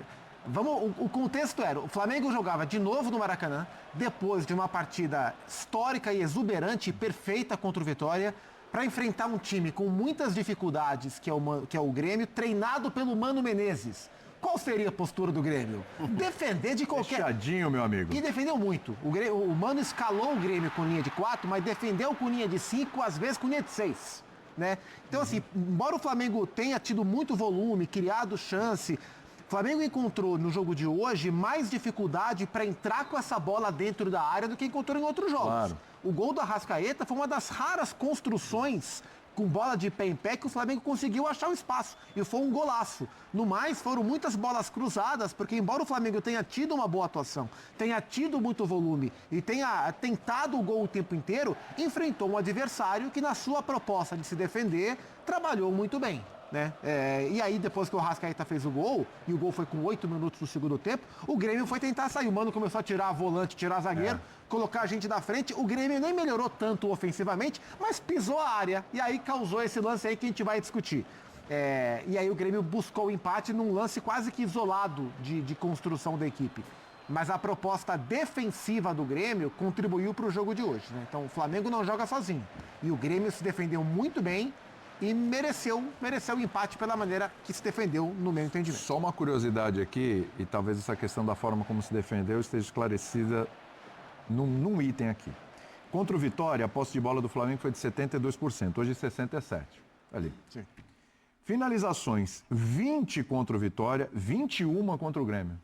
Até aí, parecido. Aí você vai ver como. Finalizações certas. Contra o Vitória, 11. Hoje, 6. É isso. Aí você tem aí você vai ver quase 50%. de onde foram essas finalizações e em que situação de conforto que elas aconteceram. A gente viu duas ali marcou muito mal. E olha que era o Vitória do Carille e o Grêmio do Mano. Dois técnicos que se defendem bem. Exato. O Carille não, o Mano sim. Mas era um Grêmio já escaldado, né? Sim. O Grêmio sabia que a única chance que ele tinha hoje era jogar assim. Ele não ia para o jogo, como o Vitória até tentou. Eu nem boto muita culpa do Carille ali, não, porque o jogo saíram 2 gols em 4 minutos. Não dá para dizer no segundo tempo a mesma coisa. Não dá para dizer que o Vitória que saiu para o jogo. Mas o Grêmio se defendeu muito melhor. Agora, acho também que faltou um pouco mais de efetividade do Flamengo. Os 2 grandes lances que acontecem na sequência, que é a defesa do Volpi e aquela bola que é tirada na linha, eles já acontecem aos 41 do primeiro tempo. Então teve praticamente um primeiro tempo ali que o Flamengo não conseguiu furar o bloqueio do Grêmio. E no segundo tempo só fura o bloqueio do Grêmio porque aquele cara é o Arrascaeta, né? Exato. Quantas vezes na vida ele já fez isso? Já tirou aquela... Na tabela com o Pedro, né? É incrível como ele opta por não encher o pé, né? O Arrascaeta faz classe, muito isso, né?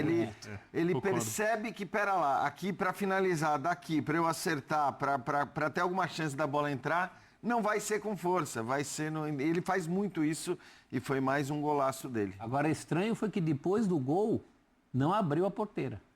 Pois é. O Grêmio não se perde. Até achei que podia acontecer isso, mas não. O Mano vai fazendo as alterações lentas, graduais e seguras, que ele costuma fazer, né? Um dos lances que é o Pavon, né? No lance do pênalti. Pavon. É um dos jogadores que entrou. Curioso é que depois que ele... o Mano jogou com 2 centroavantes, né? Jogou o Carlos Vinícius e o Brett White. Depois que ele toma o gol, ele tira gradualmente os 2 centroavantes. Para colocar um só, que é o André Henrique. No mais, ele vai colocando o Pavon, coloca o Aravena, coloca o Wagner Leonardo e vai mudando o sistema, mas ele tirou os homens de frente e o time respondeu um pouco melhor com a bola. Você ia falar do lance do pênalti, é isso que você quer falar? Cara, assim, eu lamento pelo futebol. O Flamengo reclamou. Aliás, não, sério, desculpa. A gente vai ter imagem? Temos a imagem. Porque... a imagem. Daqui a pouquinho. Assim, eu entendo, eu concordo com o Zupac que o Grêmio fez todo o possível para se defender bem e dentro dos seus limites acho que foi bem. Concordo com o Celso Zelt também sobre a postura do Grêmio, que o Flamengo poderia ter sido um pouco mais eficaz.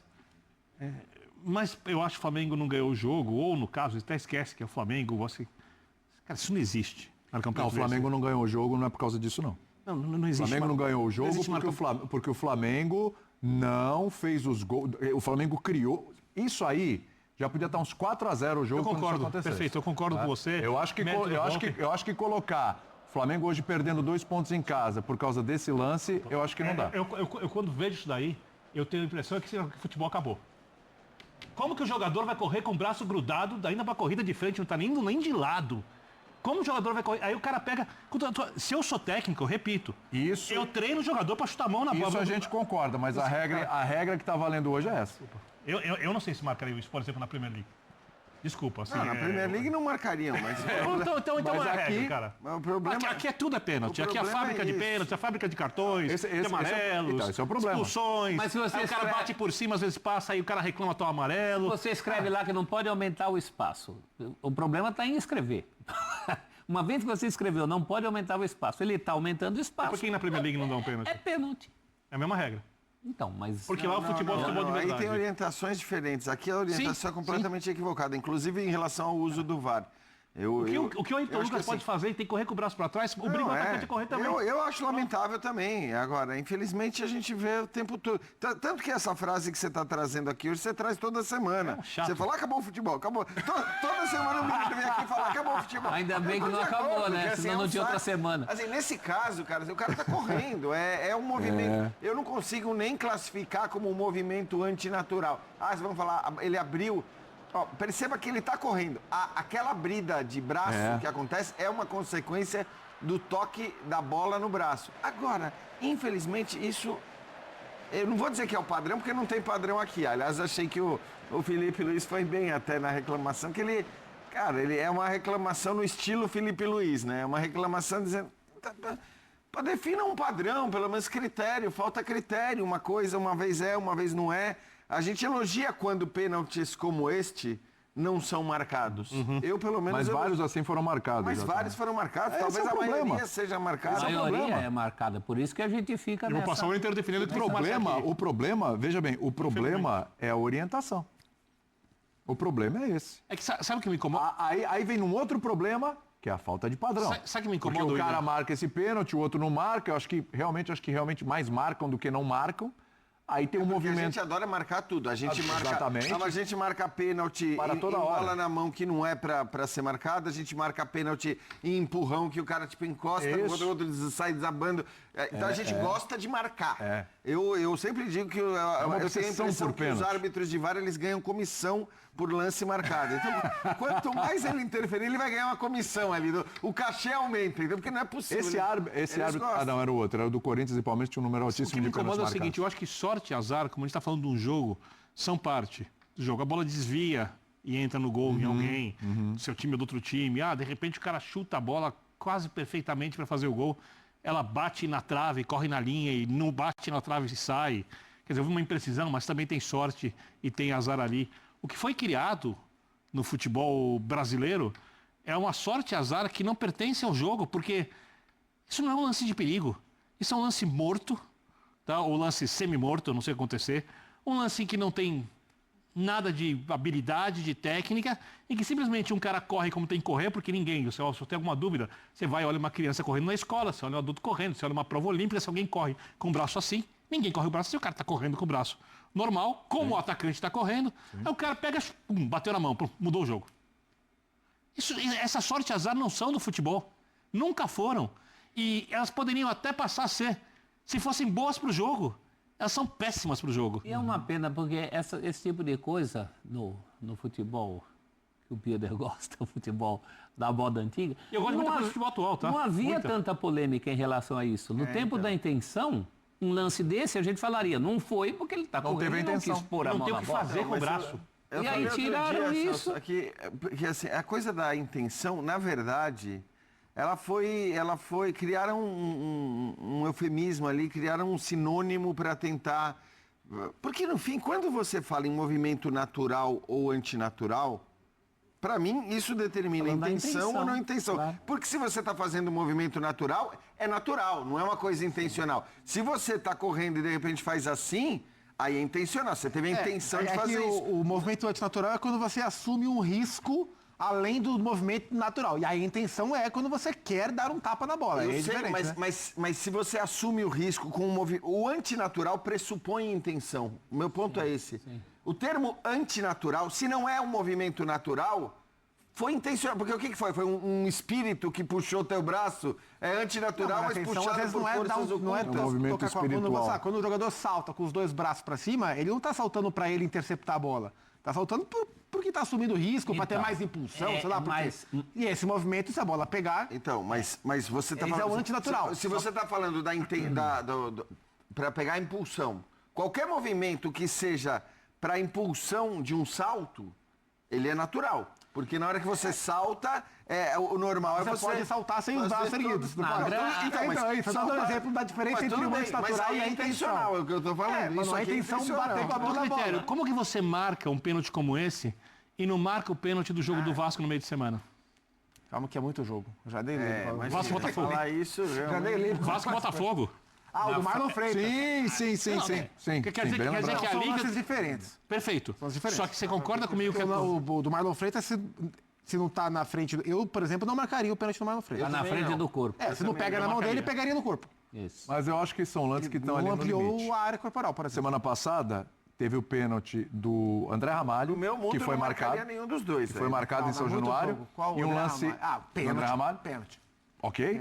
E teve um lance muito parecido no jogo Santos e Bahia, que não foi marcado o pênalti. Eu peguei meu livro. Os jogos no mesmo horário, meu livrinho. em estados diferentes, no mesmo horário. O tempo inteiro. O livrinho de regras, eu comparei um livrinho de regras antigo que eu tinha com um atualizado. Do antigo, essa questão ocupava 2 linhas no tempo da intenção. Agora, são 13 páginas de recomendações. Vocês têm que fazer um curso. Pequenininho. Tomos, lembra dos tomos? O professor Salvio Espínola Fagundes Filho, nosso colega por muito tempo aqui, que foi meu professor de arbitragem num curso, ele fala que toda essa história começou com gente que se jogava na frente da bola nessa do se colar, colou. Então a FIFA se viu obrigada a fazer alguma coisa em relação àqueles caras que se jogavam e se colar, colou. Aí querendo resolver... do movimento, como é que era o movimento? Se colar, colou, meio bailarina do Fantástico, assim, daquelas de abertura. Tá, é fantástico, tá, né? E muita gente estava fazendo isso em jogos pelo mundo, segundo o Salvio, principalmente na América do Sul. E aí a FIFA, querendo resolver um problema, carregou no remédio que virou veneno. Porque eu não acredito nisso. Quer dizer, não é como eu vejo. Eu acho que o futebol passou a ter muitas câmeras e a rede social passou a ter muito peso. E aí, como esse pênalti é pênalti no society, ou no condomínio, quando tá jogando com os amiguinhos... Eles começaram a botar a mão nessa cumbuca antes de rede social. Se botar a mão na cumbuca é pênalti. É que também tem a questão que a intenção ela é mais subjetiva, né? Então quando você tenta... Acho que toda regra que você tenta tirar o subjetivo e colocar elementos um pouco mais concretos, acho que isso facilita a interpretação da regra. Embora essa regra seja muito dúbia, até porque ela vai mudando o tempo inteiro também, né? Jogar a bola na rua não tinha discussão nenhuma sobre isso. Mão na bola, bola na mão, acabou. O Boto foi lá reclamar da arbitragem, vamos ver. Estou preocupado com a arbitragem. Estou muito preocupado. Não é o penalti, que até parece que é penalti, matematicamente é impossível uma equipa que tem 67% de posse de bola, que faz 26 finalizações contra 6, tem 13 escanteios contra 0. E o árbitro consegue marcar mais faltas para o Flamengo do que para o Grêmio. E isto é um padrão que já se tem verificado em algumas partidas. E isto é impossível que os nossos jogadores, cada vez que tocam nos jogadores do adversário, é falta, e os adversários tocam, e de que maneira, em nós, e os árbitros não veem faltas. E é isso que me preocupa e é isso que eu peço alguma atenção, que o campeonato seja decidido mesmo dentro do campo. Está bem? Voltando, é o seguinte, é assim, a gente está falando aqui, óbvio que tem o direito de reclamar, mas esse pênalti aí ele é marcado. Mas ele não está reclamando. Mas eu vou chegar lá. Acho que tudo bem, tem o direito de reclamar, mas é um pênalti que é marcado e tal, etc. Aí vem a reclamação também com relação às... ele só reclamou da falta.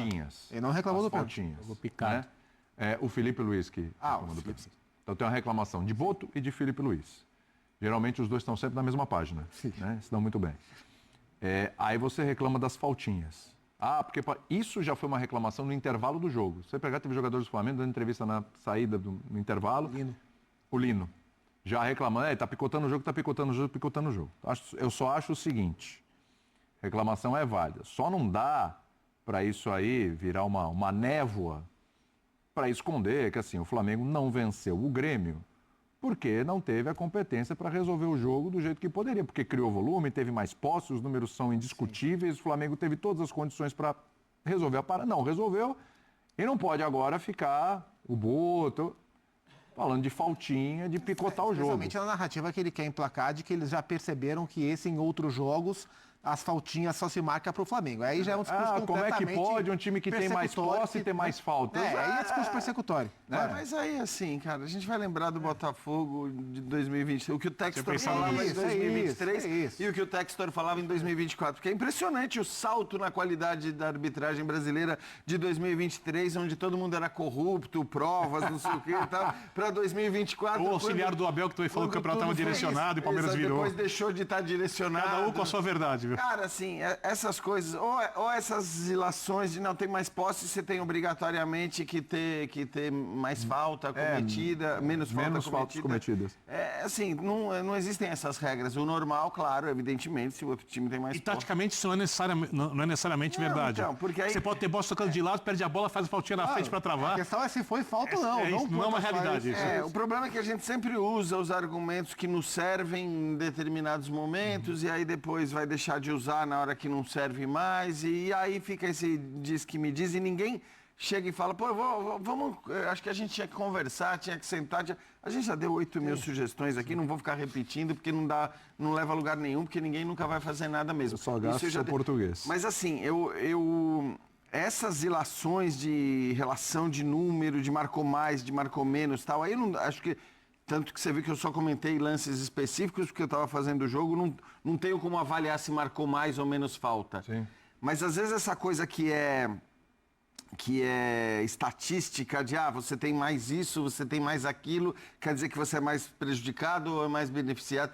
O GE faz um trabalho maravilhoso em geral de comparações, de estatísticas tal. Para mim o GE presta um desserviço ao futebol brasileiro quando ele em geral consolida aquela lista de mais pênaltis a favor de um time ou contra um time no campeonato brasileiro. Por quê? Porque isso só serve a torcedores ensandecidos ou a jornalistas / torcedores, influenciadores, torcedores, que pegam aquilo ali como... Tá vendo? O Flamengo tem mais pênalti no Campeonato Brasileiro. Olha aí, é beneficiado. O que quer dizer? Ou o Flamengo tem mais gol anulado, ou o Palmeiras tem mais isso, o Corinthians tem mais... Cara, pode ser que todos aqueles pênaltis marcados, todos aqueles gols anulados, são corretos. Então, na hora que você consolida o número, você só dá... na mão de uma girafa, a arma para ela sair atirando. A mão da girafa não é muito... não é. Eu fiquei pensando na mão da girafa. Até porque girafa não tem mão, né? Não é muito habilidosa. Então girafa não pode fazer pênalti. Então assim, não vamos entregar subsídio para a gente alucinada ficar na rede social dizendo que... Até porque, vamos por se o Flamengo for, eu nem sei quem tem mais pênalti ou menos pênalti, e não me interessa. Mas se o Flamengo tiver mais pênaltis no campeonato, é absolutamente normal que seja assim. Assim como o time ruim não vai ter pênalti. Na área do adversário, né? O campeonato todo dentro da área do adversário. O time ruim não entra na área, não quer dizer que ele é roubado. Isso, né? E mais gol anulado, se você que sabe, a estatística ela pode servir para você fazer uma série de afirmações que não tem nada a ver com a realidade, embora o número que você traz para fazer a ilação e para criar a sua tese, aqueles números sejam reais. E como hoje em dia você tem as estatísticas muito rápido, né? Isso permite que o Boto, por exemplo, use estatísticas que talvez se o Flamengo tivesse vencido, ele nem fosse usar. A grande realidade é essa. O Grêmio foi defensivamente muito mais competente do que o Flamengo foi do ponto de vista ofensivo.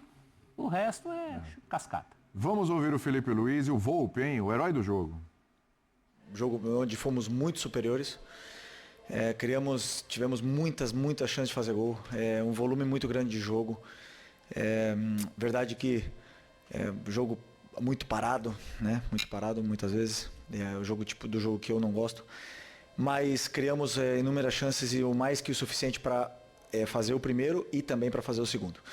E um lance difícil, duvidoso, acabaram empatando, né? O futebol brasileiro é muito complicado, muito difícil, o campeonato brasileiro é muito difícil, mas foi um jogo onde realmente merecíamos vencer, merecíamos um resultado melhor.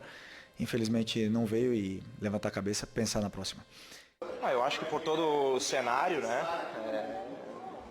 Por algumas defesas importantes, pelo gol, eu acho que dá para considerar como um dos jogos, talvez, eu não sei se importantes, mas emblemáticos, né? Que tem um significado especial. Então, como eu mencionei, todo esse cenário de poder jogar aqui no Maracanã, com o estádio cheio, no maior palco do futebol, para mim, pelo menos, poder fazer um gol e ter uma atuação de destaque, me enche de felicidade. O cara do jogo, Vitor Bina. Não, jogou muito. E uma cobrança de pênalti arriscada, né? Porque se ele perde o pênalti com aquele passinho, sem tomar distância... Ele bate bem, né? Ele escondeu a cobrança do Rossi. O Rossi é o goleiro que acerta o canto, que espera, às vezes, bater. Ele escondeu do Rossi. Mas foi corajoso. Ele, na prática, foi autor de 3 gols, né? Ele fez 2 gols. absurdas. Para mim, a mais impressionante é a da cabeçada, que depois, quando ele rebate a bola, tem 2 jogadores do Flamengo, ele consegue rebater a bola exatamente no meio dos 2 jogadores, onde eles não poderiam pegar o rebote. Ele é um goleiro mais do que bom, acima da média, que naquela passagem pelo São Paulo foi muito marcado pelos gols que tomou e pelo peso que os jogos tinham. Para mim, até o Rafael, que está se consolidando, ele era o melhor goleiro que o São Paulo teve desde o Rogério. Até eu acho que teve Denis, teve Sidão. Até porque a concorrência não foi a melhor, né? Ó. Que loucura. Categoria de jogador de linha. Mas é o que o Vidano falou, se você perde batendo desse jeito, meu amigo... você tem que estar muito confiante, né? E certo de que batendo dessa maneira você vai conseguir colocar a bola... Deve ter treinado bastante. Ele já passou muito por isso na vida. Ele é ídolo de 2 clubes no México. Também às custas dos pênaltis que cobrava. E dos gols que evitava. E também pelas atuações, foi muito bem o voo, porque no começo até a torcida do Grêmio já estava começando a pegar no pênalti. Sim, o comecinho foi complicado. E tal, mas vai se estabelecer. Nesse brasileiro ele alternou grandes jogos com alguns nem tanto, alguns até seguidos. O primeiro jogo do campeonato, o Grêmio e Atlético Mineiro... Nossa senhora, ele pegou pra caramba. Ele pegou de bola. Foi mesmo. E o Grêmio ganhou o jogo. E eu acho que no jogo seguinte ele falha. Eu não lembro contra quem, mas ele alternava atuações. Agora não, vive um momento muito seguro. Agora eu acho que ele bater o pênalti também diz muito do atual momento do Grêmio, né? Tá faltando gente ali para... Tá faltando gente não só para bater pênalti, tá faltando gente para muita coisa. Um Grêmio... Acho que a saída dos centroavantes ali também acabou colaborando. Sobrou para ele. Pode ser. Talvez o Bright White batesse o pênalti. É que o Grêmio é um time que com bola tem muita dificuldade para jogar. Muita dificuldade para jogar. Impressionante, lento. Porque é muito duro, né? Porque sem é um esporte que precisa da bola, né? Geralmente sim. Geralmente sim. É o que eu falei. O único chute certo do Grêmio no jogo... Foi o pênalti que o Volpe bateu. As demais, acho que o Grêmio acabou com 6 ou 7 finalizações. 6, né? O Boto falou agora há pouco.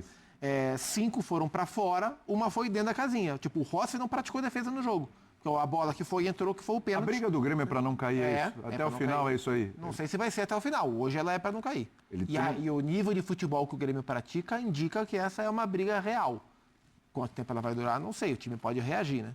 Trouxe o Arthur agora. Enfim. Significa um ano inteiro perdido, né? Sim. Porque não ganhou o Gaúcho. Competição internacional, uma decepção. Sul-Americana foi mal. Se faz um brasileiro ruim, é um ano para o gremista achar que não teve, né? É um ano bastante complicado. Aí contrata o Balbuena, aí no segundo, terceiro jogo, o Balbuena quebra o tornozelo. O DM do Grêmio tá cheio contra o rebaixamento. Vai suar até o fim, é isso. Não tem perspectiva de uma melhora? Com a chegada do Arthur, um cara que pensa mais o jogo no meio de campo, com identificação... Olhando os times que estão abaixo, é que o Vasco é muito imprevisível, porque time do Diniz pode sair goleando todo mundo, pode tomar goleada, pode ser consistente, e é um pode time melhor do que o Grêmio, né? No papel, o Vasco tem mais jogadores. Frente, sem dúvida. Mas os times de baixo são todos imprevisíveis. Se você pegar os placares, os resultados entre eles, é um negócio assim... É óbvio que a chance do Grêmio ser rebaixada é um pouco maior do que a chance do Grêmio conseguir uma vaga direta na Libertadores, ela é bem maior do que uma vaga direta na Libertadores. Claro. Então, já estou contando com 6 equipes, sim. Indo diretamente para a fase de grupos, ficar nas primeiras 6 posições. Mas a tendência é o Grêmio não ser rebaixado. Perfeito. Tem times que... Corre risco. Tá no bolo ali. Hoje tem 2 candidatos fortes à vaga, que é Sport e Fortaleza. Isso. Não estão garantidos que vão cair, mas são candidatos fortes. Sim. As outras 2 vagas, os que estão dentro, Vitória e Juventude. Com Vasco, com Santos, com Grêmio, Atlético Mineiro, tem um bolo ali. A briga é forte. Acabou a linha de passe. Já. Obrigado, meus queridos. Voltaremos nesta segunda-feira às 10 da noite. 10 da noite. Segunda, às 10 da noite. 10 da noite. Muito bem. Você está aqui, né? Estarei. A Birner também, né? Muito bem. Amanhã com o André Camargo. Olha só que honra. É verdade, eu estarei no horário anterior e André estará aqui. E o prof? Amanhã de manhã. É isso aí. Tamo junto. Abraço, fã de esporte. Saúde para todos e a todas. Ótima semana.